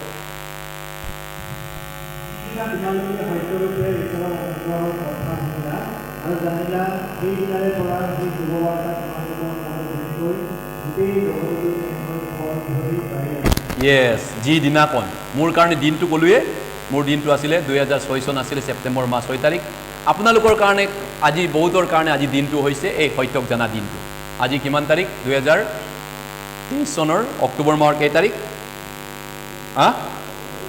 24 তাৰিখ হয়তো আপোনালোকে কিছুমানে আজি দিনটোত ঈশ্বৰৰ এই অনুগ্ৰহ মৰমটো বুজি পাইছে গতিকে চাওক ইব্ৰী 10:17-18 পৰা আমি একেলগে পঢ়োঁ এই কথা কোৱাৰ পিছত তেওঁ আকৌ কয় তেওঁবিলাকৰ পাপ আৰু অধৰ্মবোৰ মই আৰু নুশুকৰিম বাৰু যি স্থলত এইবোৰৰ মোচন হ'ল এনে স্থলত পাপাৰ্থক নবৈধ নাই আৰু ইয়াত কি ক'ব বিচাৰিছে আমাৰ পাপৰ ধাৰটো পে'মেণ্ট ক্লিয়াৰ কৰা হ'ল পাপৰ বেছ দিয়া হ'ল আমাৰ অপৰাধৰ ধাৰ ঘূৰাই দিয়া হ'ল এতিয়া আৰু এইবিলাক ঈশ্বৰে সোঁৱৰণ নকৰে গতিকে এইটো ফ্ৰী গিফ্ট হয় যিশুৱে অলৰেডি পে'মেণ্টটো দি দিলে এইটো ফ্ৰী গিফ্ট হয় ফ্ৰী গিফ্ট ফ্ৰীকে দিয়া হৈছে অলৰেডি পে'মেণ্ট ক্লিয়াৰ আপোনাৰ ফালৰ পৰা কৰিব লগা একো নাই ইয়াতো কৈছে মই মোৰ নিজৰ নিমিত্তে তোমাৰ অধৰ্মবোৰ মোচন কৰোঁ ঈশ্বৰে কৈছে আৰু মই তোমাৰ পাপবোৰ মনত নাৰাখিব ঈশ্বৰে আপোনাৰ পাপ আৰু নাৰাখে কিমান অতীতৰ পাপ বৰ্তমান ভৱিষ্যত পাপবিলাক কি ভৱিষ্যত পাপবিলাক ৰাখিম বুলি লিখিছে নেকি অতীতটো মাফ কৰিলোঁ যিবিলাক ভৱিষ্যতে কৰিব সেইবিলাক মই মনত ৰাখিম ইয়াত লিখিছে জানো তেনেকৈ নাই লিখা হালেলুয়া ঈশ্বৰৰ বাইকত সেইটো লিখা হ'লে আমাৰ পৰিত্ৰাণটো চিঞৰে হ'ব নোৱাৰে জিন্দগী আমি পৰিত্ৰাণ পাম বুলি গ্ৰান্তি হ'ব নোৱাৰিলেহেঁতেন তেনেকৈ লিখা হ'লে কিন্তু তেনেকৈ ঈশ্বৰে কিয় লিখা নাই পৰিত্ৰাণটো সঁচাই আমাৰ হৈ গ'ল আমাৰ পাপ ক্ষমা মোচন হৈ গ'ল গতিকে এতিয়া যেনেকৈ ইজৰাইলে ভেড়াৰ দ্বাৰা স্বৰ্গত গ'ল এতিয়া আমি কাৰ দ্বাৰা স্বৰ্গত যাম নিজৰ কৰ্মৰ দ্বাৰা নিজৰ তেজৰ দ্বাৰা নিজৰ চেষ্টাৰ দ্বাৰা যীশু খ্ৰীষ্টৰ কৰ্মৰ দ্বাৰা আমি স্বৰ্গত যাম ৰাইট হালেলুয়া আদামে আমাক অপমানিত কৰিলে লাজ কৰিলে দুখী কৰি নৰকলৈ পঠাই দিলে এতিয়া আমাক স্বৰ্গলৈ কোনে নিলে স্বৰ্গলৈ দুইটা প্ৰতিনিধি যীশু খ্ৰীষ্ট পঢ়ি দিবা আমি একেলগে পঢ়িম এতেকে যেনেকৈ এটা অপৰাধৰ দ্বাৰাই সকলো মানুহলৈকে দণ্ডলৈ ৰায় দিয়া হ'ল তেনেকৈ ধাৰ্মিকতাৰ এটা কাৰ্যৰ দ্বাৰাই সকলো মানুহলৈকে জীৱনৰ ধাৰ্মিকতাৰ অনুগ্ৰহ বৰ দিয়া হ'ল কি ইণ্টাৰেষ্টিং এটা অপৰাধ এজন মানুহ কৰিলে সেইকাৰণে সকলো মানুহ দুখী হ'ল বুলি বাইবেলে কৈছে গতিকে কোনোবা ৰমেশ দলে বা কোনোবা আমুক গগৈ কি কৰাৰ কাৰণে পাপটো ঈশ্বৰে দুখী বুলি কোৱা নাই আদামে কৰাৰ কাৰণে ৰমেশ দলে আমুক বৰুৱা আমুক গগৈয়ে দুখী হৈছে ঈশ্বৰৰ আগত তেনেহ'লে ৰমেশ দলে বা আমুক বৰুৱা আমুক গগৈয়ে স্বৰ্গলৈ কেনেকৈ যাব পাৰিব ধাৰ্মিক কেনেকৈ হ'ব নিজৰ দ্বাৰা নে ঈশ্বৰৰ এই কামৰ দ্বাৰা যীশুৰ মৃত্যুৰ দ্বাৰা এইটো কাৰ দ্বাৰা ধাৰ্মিকতাৰ এটা কাৰ্য কাৰ এইটো ধাৰ্মিকতাৰ এটা কাৰ্য কোনে কৰিলে এই বিশ্বত এজনে কৰিলে মাত্ৰ এটা কাম যীশুৱে ক্ৰুচত মৰা কাম সেইটো ঈশ্বৰৰ কাৰণে ধাৰ্মিক কাম তাতকৈ কোনো ধাৰ্মিক কাম নাই আৰু মানুহৰ ধাৰ্মিকতাটো যীশুৱে 64:6 কি কৈছে মানুহৰ ধাৰ্মিকতা চোৱা লগা পথা কানি বুলি কৈছে নহয় জানো চোৱা হোৱা কাপোৰৰ দৰে চোৱা লগা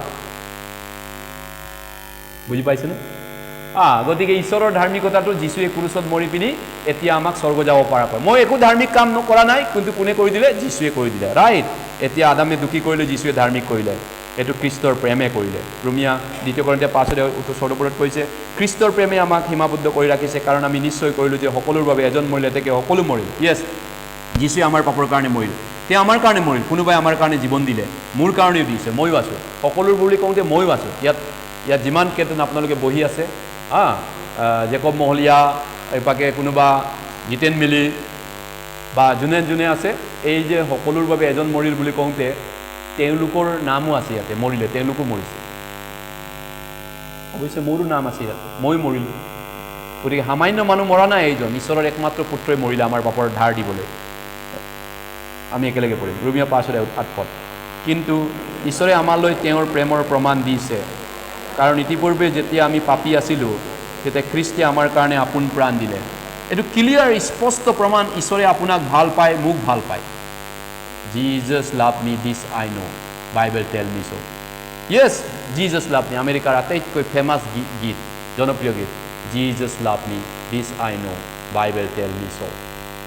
আপোনাকো ভাল পায় মোকো ভাল পায় আনকি তেওঁ আপোনাৰ কাৰণে মোৰ কাৰণে এটা কাটিবলগীয়া বেৰা এটা ৰেডি কৰি দিলে আপোনাক কাটিব লগা বেৰা মই আছিলোঁ আপুনি মই আছিলোঁ সেই পাপীজন এতিয়া তেওঁ আমাক ভাল পায় সকলোতকৈ ঈশ্বৰে যীশুৱে আপোনাক মোক এই পৃথিৱীত যিমান আছে সকলো বস্তুতকৈ ঈশ্বৰে আপোনাক ভাল পায় গতিকে তেওঁ নিজৰ একমাত্ৰ পুত্ৰ যীশুক সন্তানক পঠাই দিলে পৃথিৱীত তেওঁ 2000 বছৰ আগত এই পৃথিৱীত আহিছিলে। কিয় তেওঁ আহিছিলে আপুনি জানেনে? যীশু এই পৃথিৱীত কিয় আহিছিলে 2000 বছৰ আগত? কি কাম কৰিবলৈ আহিছিলে? য়েছ, কিহৰ কাৰণে আহিছিলে? হয়, আমি সকলোৱে এইটো কাৰণে আহিছিলোঁ। ভেড়াৰ নিচিনা গৈছিলোঁ, অপতে গৈছিলোঁ, ভেড়াৰ দৰে হেৰাই গৈছিলোঁ, ভটাক গৈছিলোঁ, নিজ নিজ বাট লৈছিলোঁ আমি সকলোৱে। তেতিয়া সেই অৱস্থাতে জিহুৱাই কি কৰিলে? আমাৰ সকলোৰে অপৰাধৰ ভাৰ যীশুৰ ওপৰত দিলে। এতিয়া যাৰ অপৰাধ আছে সি দুখী হ'ব লাগিব, দুখীয়ে উপযুক্ত শাস্তি পাব লাগিব। গতিকে এতিয়া দুখী কোন হ'ল? আমাৰ পাপৰ ভাৰটো এয়া মোৰ পাপখিনি, এটা আপোনাৰ পাপখিনি কাক দি দুখী ভাৰটো কাক দি দিলে ঈশ্বৰে? মচিয়। কাক দিছে? মচিয়। এইজন কোন হয়? এইজন মচিয়জন যীশু খ্ৰীষ্ট। এতিয়া পাপ, এতিয়া দুখী কোন হ'ল? আপুনি নে যীশু? যীশু। দুখীয়ে উপযুক্ত শাস্তি পাব লাগে নে নালাগে? তেনেহ'লে লাগে। সেইকাৰণে এতিয়া শাস্তিটো তেওঁৰ দৰকাৰ আছে। এনেকৈ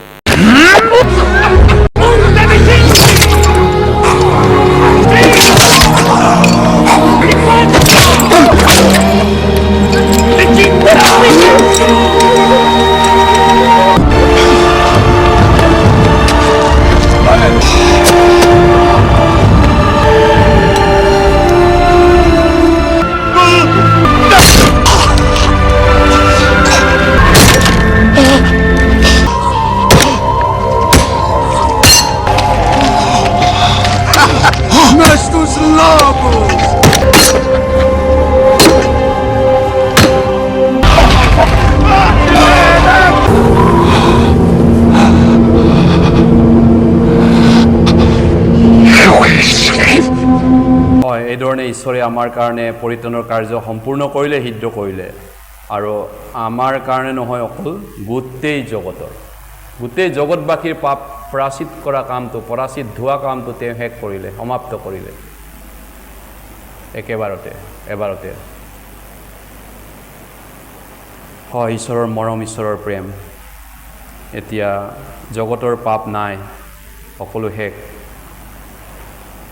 ইব্ৰী 10:12 কৈছে, কাৰণ তেওঁ পবিত্ৰ কৰাবিলাকক একমাত্ৰ নবৈদ্যৰ দ্বাৰাই সদাকালৰ অৰ্থে সিদ্ধ কৰিলে। এই সিদ্ধ শব্দটো দুবাৰ দেখুৱালোঁ। সিদ্ধ মানে আপুনি সিদ্ধ মানুহ। এতিয়া ঈশ্বৰৰ কাৰণে সিদ্ধ, স্বৰ্গ যাব পৰা সিদ্ধ হ'ল। কোনে কৰিলে? যীশুৱে কৰিলে। বিশ্বাস কৰক বা নকৰক, বাইবেলে কৈছে, ঈশ্বৰে কৈছে, আপোনাক সিদ্ধ কৰা হ'ল, আপোনাৰ পাপ চাপা হৈ গ'ল, সাৰা জিন্দগীৰ কাৰণে চাপা হৈ গ'ল। বিশ্বাস কৰক নকৰক এইটো আপোনাৰ নিজৰ কথা, কিন্তু ঈশ্বৰে কৈছে তেওঁৰ ফালৰ পৰা কাম ফিনিছ। বাকী আপোনাৰ কাম এতিয়া বিশ্বাস কৰাটো। ঈশ্বৰৰ কাম ফিনিছ, সিদ্ধ হ'ল। ক্ৰুচৰ ওপৰত তেওঁ ক'লে সিদ্ধ হ'ল। একবাৰতে সিদ্ধ হ'ল, এবাৰতে। এতিয়া ইয়াতো কৈছে, পঢ়ি দিবা যীশুৱে 38:36 পদত 38:17 চোৱা, মই যে অতি বেজাৰ পাইছিলোঁ, সেয়ে মোৰ শান্তিৰ নিমিত্তে হৈছিল, আৰু তুমি মোৰ প্ৰাণক প্ৰীতি কৰি বিনাশৰ বাটৰ পৰা ৰাখিলা, কিয়নো তুমি মোৰ সকলো পাপ তোমাৰ পাতলৈ পেলালা। সকলো পাপ, ইয়াত দেখিছেনে আপুনি? সকলো পাপ বুলি কৈছে। আধা কিয় আপুনি নিজকে বৰবাদ কৰে? কিয় আপুনি নিজকে ইমান অজ্ঞান কৰিব বিচাৰে? কিয় আপোনাৰ জীৱনটো জুৰুলা হয়? কাৰণ আপুনি ভালকৈ বাইবেলটো শুদ্ধকৈ যেনেকৈ লিখিছে তেনেকৈ বিশ্বাস নকৰে। ইয়াত সকলো পাপ বুলি ক'লে আপোনাৰ গোটেই ভৱিষ্যত পাপো আছে। কৈছে নেকি ইয়াত ভৱিষ্যতটো এৰা নাই? অকল অতীতৰখিনিক সকলো বুলি কৈছে নেকি? অল মাই চিন, ইংৰাজীত অল মাই চিন, মাই পাষ্ট, প্ৰেজেণ্ট, ফিউচাৰ, ফিনিছ। দামখিনি দি দিয়া হ'ল, পে'মেণ্ট ক্লিয়াৰ কৰি দিয়া হ'ল। হালেলুয়া, য়েছ, হালেলুয়া। আন এটা বাইবেল পদতো কৈছে, নিশাটো পঢ়ি দিবা, কি কৈছে? 7:19 পদত, তেওঁ পুনৰাই ঘূৰি আমাক কৃপা কৰিব আৰু আমাৰ অপৰাধবোৰ ভৰিৰে গছকিব আৰু আমাৰ সকলোৰে আটাই পাপ সমুদ্ৰৰ গভীৰ জলত পেলাই দিব। য়েছ, সকলোৰে আটাই পাপ সাগৰৰ তলিত পেলাই দিলে। চব পাপটো, চব পাপ, আধা নহয়, অলপ নহয়, 80% নহয়, 90% নহয়, 100% চাপা। ঈশ্বৰে কৈছে এতিয়া আপোনাৰ কামটো কৰি দিলে তেওঁ, আপোনাৰ ধাৰখিনি তেওঁ মাৰি দিলে। ঈশ্বৰে সৃষ্টিকৰ্তাই আপোনাৰ ধাৰখিনি মাৰি দিব পৰা শক্তি আছে বুলি আপুনি ভাবেনে? পাৰিব না তেওঁ সৃষ্টিকৰ্তা হ'লে? গোটেই দাৰটো পুৰাকৈ মাৰি দিব পৰাকৈ তেওঁৰ শক্তি আছেনে? কিয় উত্তৰটো আপুনি ভয়ে ভয়ে দিছে? যদি আছে যদি সাহসেৰে উত্তৰ দিয়ক, য়েছ আমেন। তেওঁ বিশ্ব ব্ৰহ্মাণ্ডৰ সৃষ্টিকৰ্তা, তেওঁৰ কাৰণে এইটো সৰু কথা। প্ৰায় ধৰক এই বাইবেলখন মই যদি ইয়াত থৈছোঁ এটা উদাহৰণ হিচাপত, ইয়াত তললৈ থলোঁ, গধুৰ আছে 1 কেজি ওচৰৰ বাইবেল। এইটো 1000টা পৰুৱা ইয়াত উঠাব ক'লে তেওঁলোকৰ বাবে বহুত কষ্টকৰ কাম। এইটো বহুত যুঁজিব লাগিব ইয়ালৈ উঠাবলৈ হ'লে। হয়তো জিন্দগী কিমান বছৰ যুঁজিব লাগিব নাজানো, পৰুৱা ইয়াত উঠাবলৈ কিমান কোটি পৰুৱা লাগিব। কিন্তু মোৰ উঠাই দিলোঁ 1 কেজি বাইবেলটো বা আধা কেজি 1 কেজি ওচৰ বাইবেল, একেচাততে উঠি গ'ল এইটো। ঠিক তেনেকৈ আপোনাৰ পাপটো গুচোৱাটো আপোনাৰ বাবে, আপুনি ভাবিব পাৰে মোৰ গোটেই জীৱনৰ পাপটো ঈশ্বৰে ক্ষমা কৰিব পাৰিবনে? ইমান কষ্ট, ইমান জটিল কামটো পাৰিব জানো ঈশ্বৰে? আপোনাৰ মতে হ'ব পাৰে, কিন্তু যোনে বিশ্বটো বনাইছে, ব্ৰহ্মাণ্ডটো বনাইছে, তেওঁৰ কাৰণে ইজি কথা। এইটো সৰু কথা, সৰু কথা। য়েছ, সেইটোৱে হৈছে আমাৰ ঈশ্বৰ। গতিকে তেওঁ আমাৰ পাপবোৰ মোচন কৰিলে আৰু এনেধৰণে নাইকিয়া কৰিলে। যীশুৱে 44 আমি একেলগে পঢ়িম 22 পদ। মই তোমাৰ অপৰাধবোৰ মেঘৰ দৰে আৰু তোমাৰ পাপবোৰ বাপৰ দৰে দূৰ কৰিলোঁ। তুমি মোলৈ ঘূৰি আহা, কিয়নো মই তোমাক মুক্ত কৰিলোঁ।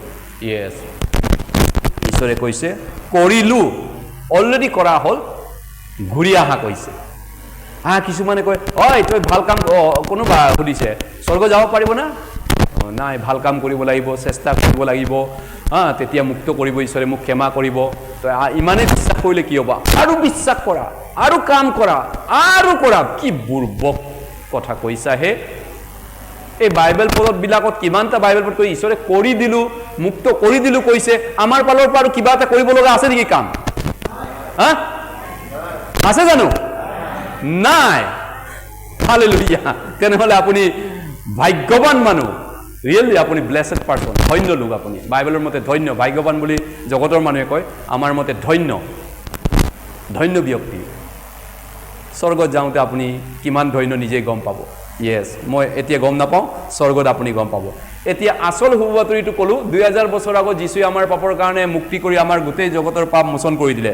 চাওক, ইয়াত আচল ইংৰাজী লিখা হৈছে, যিকোনো মই বুজাই দিছোঁ। যীশুৱে 2000 বছৰ আগত গোটেই মানৱ জাতিৰ পাপৰ ধাৰ পে'মেণ্ট কৰি দিলে আৰু সকলো মানৱ জাতিকে ৰক্ষা কৰিলে।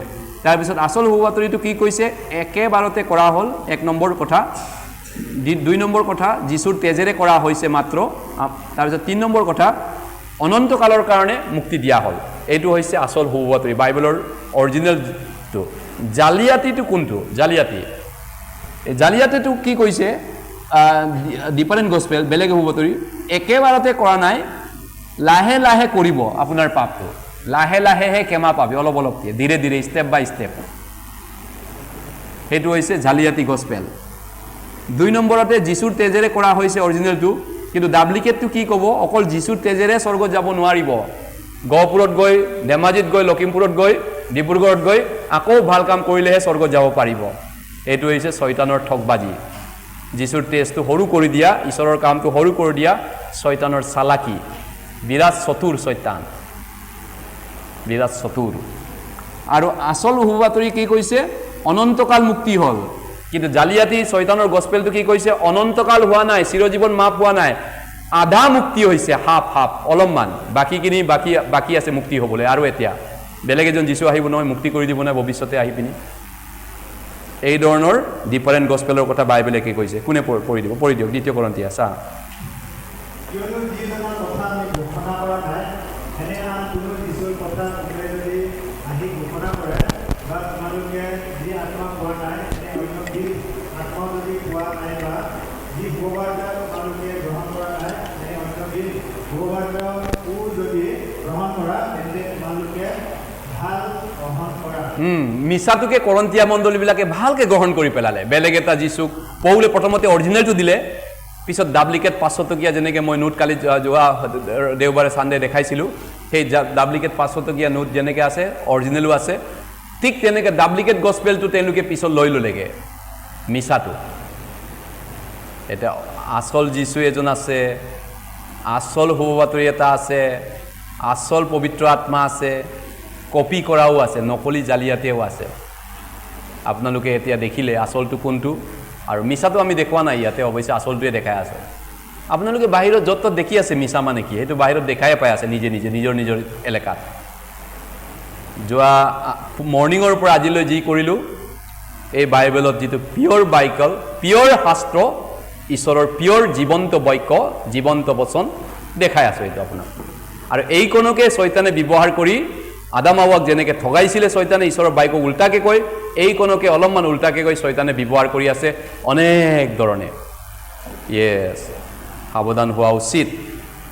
গতিকে কিয় নৰকত যায় মানুহে? পাপৰ কাৰণে নৰকত যাবনে এতিয়া? যীশুৱে সকলো পাপ ক্ষমা কৰিলে, তথাপিতো নৰকত যোৱা মানুহ বেছি আছে। চাওক পিকচাৰটো চাওকচোন, এই পিকচাৰটো চাওক, মই এতিয়া পিকচাৰ দেখা, তললৈ বেছি মানুহ যাব, ইতিহাসে কয়।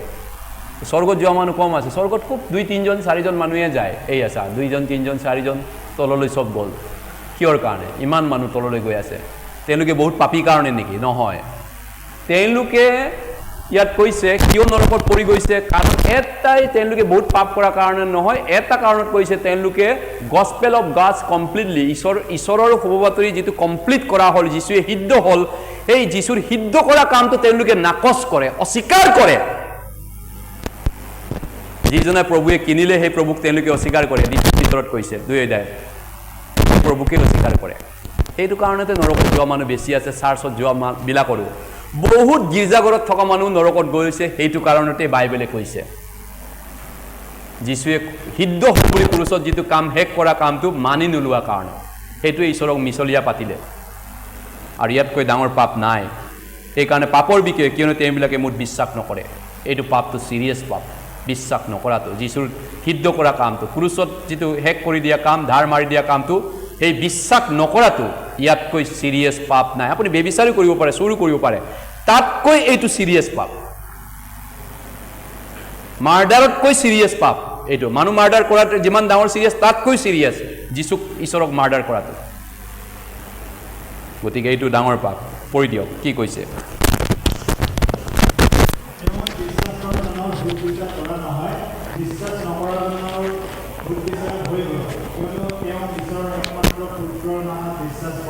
য়েছ, বিশ্বাস কৰাজনৰ সুদবিচাৰ নাই। আৰু এতিয়া যিবিলাকে ইয়াত বিশ্বাস কৰিলে আপোনালোকৰ সুদবিচাৰ নাই, যিবিলাকে কৰা নাই তেওঁলোকৰ সুদবিচাৰ বাকী আছে।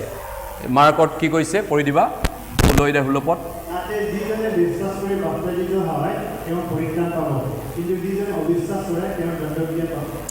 ইয়াত চাওক, যিজনে বিশ্বাস কৰি বাপ্তাইজিত হয়, বিশ্বাসটো আহিব পাৰছো, তাৰপিছত ছেকেণ্ডত বাপ্তিজিম। কিন্তু তেওঁলোকে কয় বাপ্তিস্মটো দি লওঁচোন, মানুহটোক বান্ধি লওঁ আগতে, তাৰপিছত বিশ্বাসৰ কথা পিছত শিকাম। নামদাৰী পাষ্টৰ ৰেভাৰেণ্ডবিলাকে মই বহুত শুনিছোঁ, বাপ্তিস্মটো দি ল, মানুহটোক বান্ধি লওঁ আগতে, বান্ধি লওঁ, তাৰপিছত বোলে তাক পিছত শিকাব। বাইবেলটো উল্টা কৰে। ইয়াত কৈছে পৰিত্ৰাণ কোনে পাব? বিশ্বাস কৰাজন। কিন্তু যিজনে অবিশ্বাস কৰে তেওঁক দণ্ড কৰাব। বাপ্তিস্ম নোলোৱাজনক কোৱা নাই, যোনে বাপ্তিস্ম নলয় তেওঁ দণ্ড পাব বুলি লিখা নাই। কোনে দণ্ড পাব? বিশ্বাস নকৰাজনে, অবিশ্বাস কৰাজনে। আনকি বাপ্তিস্ম নোলোৱাকেও স্বৰ্গত যোৱা মানুহ আছে। বাইবেলৰ উদাহৰণ আছে না, যীশুৰ লগত ডকাইতে যে সেই ৰাতি আজিয়ে পৰম দেশত মোৰ সংগী হ'বা, লোক 23:41 পদত 43 পদত, আজিয়ে স্বৰ্গত তেওঁ গ'ল না? তেওঁ স্বৰ্গত আছে, যীশুৱে কৈছে স্বৰ্গত আছে। তেওঁ বাপ্তিস্ম লোৱা নাই তেওঁ। গতিকে বাপ্তিস্মটো কেৱল বিশ্বাস কৰা মানুহেহে ল'ব পাৰে, স্বৰ্গত যোৱা মানুহে ল'ব পাৰে, বেলেগ মানুহ লোৱাৰ অধিকাৰ নাই। য়েছ, গতিকে এতিয়া 2টা পাপ আছে। নতুন জন্ম নোলোৱা মানুহে পাপ কৰিলে কি হ'ব? নতুন জন্ম নোলোৱা মানুহে পাপ কৰিলে মৃত্যুৰ পিছত বিচাৰ আছে, বিচাৰৰ পিছত অনন্তকলীয়া দণ্ড, নৰকৰ জুইটো আছে তেওঁলোকৰ, অনন্তকাল নৰকৰ পানিছমেণ্ট আছে। কিন্তু যিসকলে ইয়াত নতুন জন্ম পোৱা খ্ৰীষ্টিয়ান আছে, যিসকলে পাপ কৰেগৈ, তেওঁলোকৰ কি হ'ব? আপোনালোকে নৰকত নাযায়, বাইবেলে কৈছে নৰকত নাযায়, কিন্তু ঈশ্বৰৰ পৰা শুধৰণি কোব খাব। ঈশ্বৰে আপোনাক ডিচিপ্লিন কৰিব, অনুশাসন কৰিব। অনুশাসন জানেনে? অনুশাসন শব্দটো স্কুলে অনুশাসন কৰে যে, স্কুলে অনুশাসন কৰি নিয়ম আছে, স্কুলৰো নিয়মৰ ভংগমতে ছাত্ৰই অনুশাসন ভংগ কৰি অনুশাসনত ৰাখিব। চবৰে অনুশাসন ছিষ্টেম আছে পৃথিৱীত, ঈশ্বৰৰো সন্তানৰ অনুশাসন ছিষ্টেম আছে। কিন্তু আপুনি সমূলেন যে ধ্বংস নহয়, নৰকত নাযায়। আৰু নতুন জন্ম পোৱাৰ পিছত পাপ কৰিলেও, কালিলৈ এইটো ভালকৈ শিকিম খ্ৰীষ্টিয়ান জীৱনৰ কথা যাই কিনে। এতিয়া আপুনি মুক্তি হ'ল না পাপৰ পৰা? তোমালোকে সত্যক জানিবা আৰু সেই সত্যই মুক্ত কৰিব। সত্য শুনিলেনে আজি? সত্য জানিলে। গতিকে পাপৰ পৰা মুক্ত হৈ ধাৰ্মিকতাৰ দাস হ'লা, এইকাৰণে ঈশ্বৰৰ ধন্যবাদ হওক। য়েছ হালেলুয়া। গতিকে এতিয়া আমি কিয়নীয় বীজৰ পৰা নহয়, অক্ষয় বীজৰ পৰা, অৰ্থাৎ ঈশ্বৰৰ জীৱনময় আৰু চিৰস্থায়ী বাক্যৰ দ্বাৰাই পুনৰ জন্ম হৈছা। আমি জন্ম পালোঁনে এতিয়া চবেই? জন্ম হ'লনে সকলোৱে? হয়, হালেলুয়া, প্ৰেজ দ্য লৰ্ড। চবেই আমি জন্ম পোৱা লোক হয়। গতিকে ইয়াৰ পিছৰখিনি আমি কালিলৈ শিকিম। খ্ৰীষ্টিয়ান জীৱনৰ অধিক গুৰুত্বপূৰ্ণ কথা আছে। কালি আমি সোনকালে আৰম্ভ কৰিম কালি, কাৰণ 1টা বজাত চব প্ৰগ্ৰাম সামৰিম আমি। গতিকে কালি 9টা বজাত আৰম্ভ কৰিবলৈ চেষ্টা কৰিম যিকোনো উপায়, কাৰণ কিছুমান হয়তো কালি বেছিভাগে যাবগৈ, কিছুমান টংলা ওদালগুৰি মানুহবিলাক হয়তো 12:30 1টাত যাবলগীয়া আছে চাগে। যাই কিনে বাকী যিবিলাক আছোঁ আমি 1টা বজালৈ 2টালৈকে কৰিম, খোৱা বোৱালৈকে, টেষ্টিমনিলৈকে। গতিকে এতিয়া আমাৰ কাউন্সিলৰবিলাক কাউন্সিলিং কৰিব আপোনালোকক। তাৰ আগতে মই প্ৰাৰ্থনা কৰিম। আমাৰ পবিত্ৰ আৰু অতি দয়ালু স্নেহৱান স্বৰ্গত থকা পিতৃ ঈশ্বৰ, আমি কৰা পাপবিলাকৰ কাৰণে আমি আচলতে নৰকৰ জুইত যাব লাগিছিল। তুমি নৰকৰ একেবাৰে তলৰ গাঁতৰ পৰা ৰক্ষা কৰিলা। যীশুখ্ৰীষ্টক তুমি আমাৰ প্ৰতি মৰমীয়াল হোৱাৰ কাৰণে, দয়ালু হোৱাৰ কাৰণে পঠাই দিলা। আৰু যীশুখ্ৰীষ্টই ক্ৰুচত মৰি নিজৰ গোটেইখিনি তেজ বোৱাই পিনি আমাক চাফা কৰিলে অনন্তকাল। আমাৰ অতীত, বৰ্তমান, ভৱিষ্যত পাপ একেবাৰতে ধুই পখালি অনন্তকাল আমাক খুচি কৰিলে। এই স্বৰ্গীয় অনুগ্ৰহৰ কাৰণে তোমাক আমি ধন্যবাদ জনাইছোঁ। এতিয়া তোমাৰ সন্তানৰূপে আমি চাফা হ'লোঁ, পবিত্ৰ হ'লোঁ, আৰু এতিয়া চাফাকৈ চলিবলৈ আমাক খ্ৰীষ্টিয়ান হিচাপত সহায় কৰা, যাতে আমি তোমাৰ আগমনলৈকে বিশ্বাসী হৈ থাকিম, ভাল খ্ৰীষ্টিয়ান জীৱন কৰিম। আমাক প্ৰত্যেককে আশীৰ্বাদ কৰা।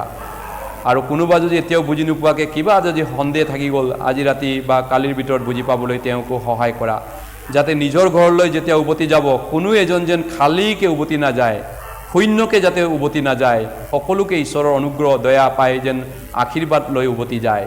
এই প্ৰাৰ্থনা ধন্যবাদ প্ৰভু যীশুখ্ৰীষ্টৰ নামেৰে খুজিছোঁ, আমেন।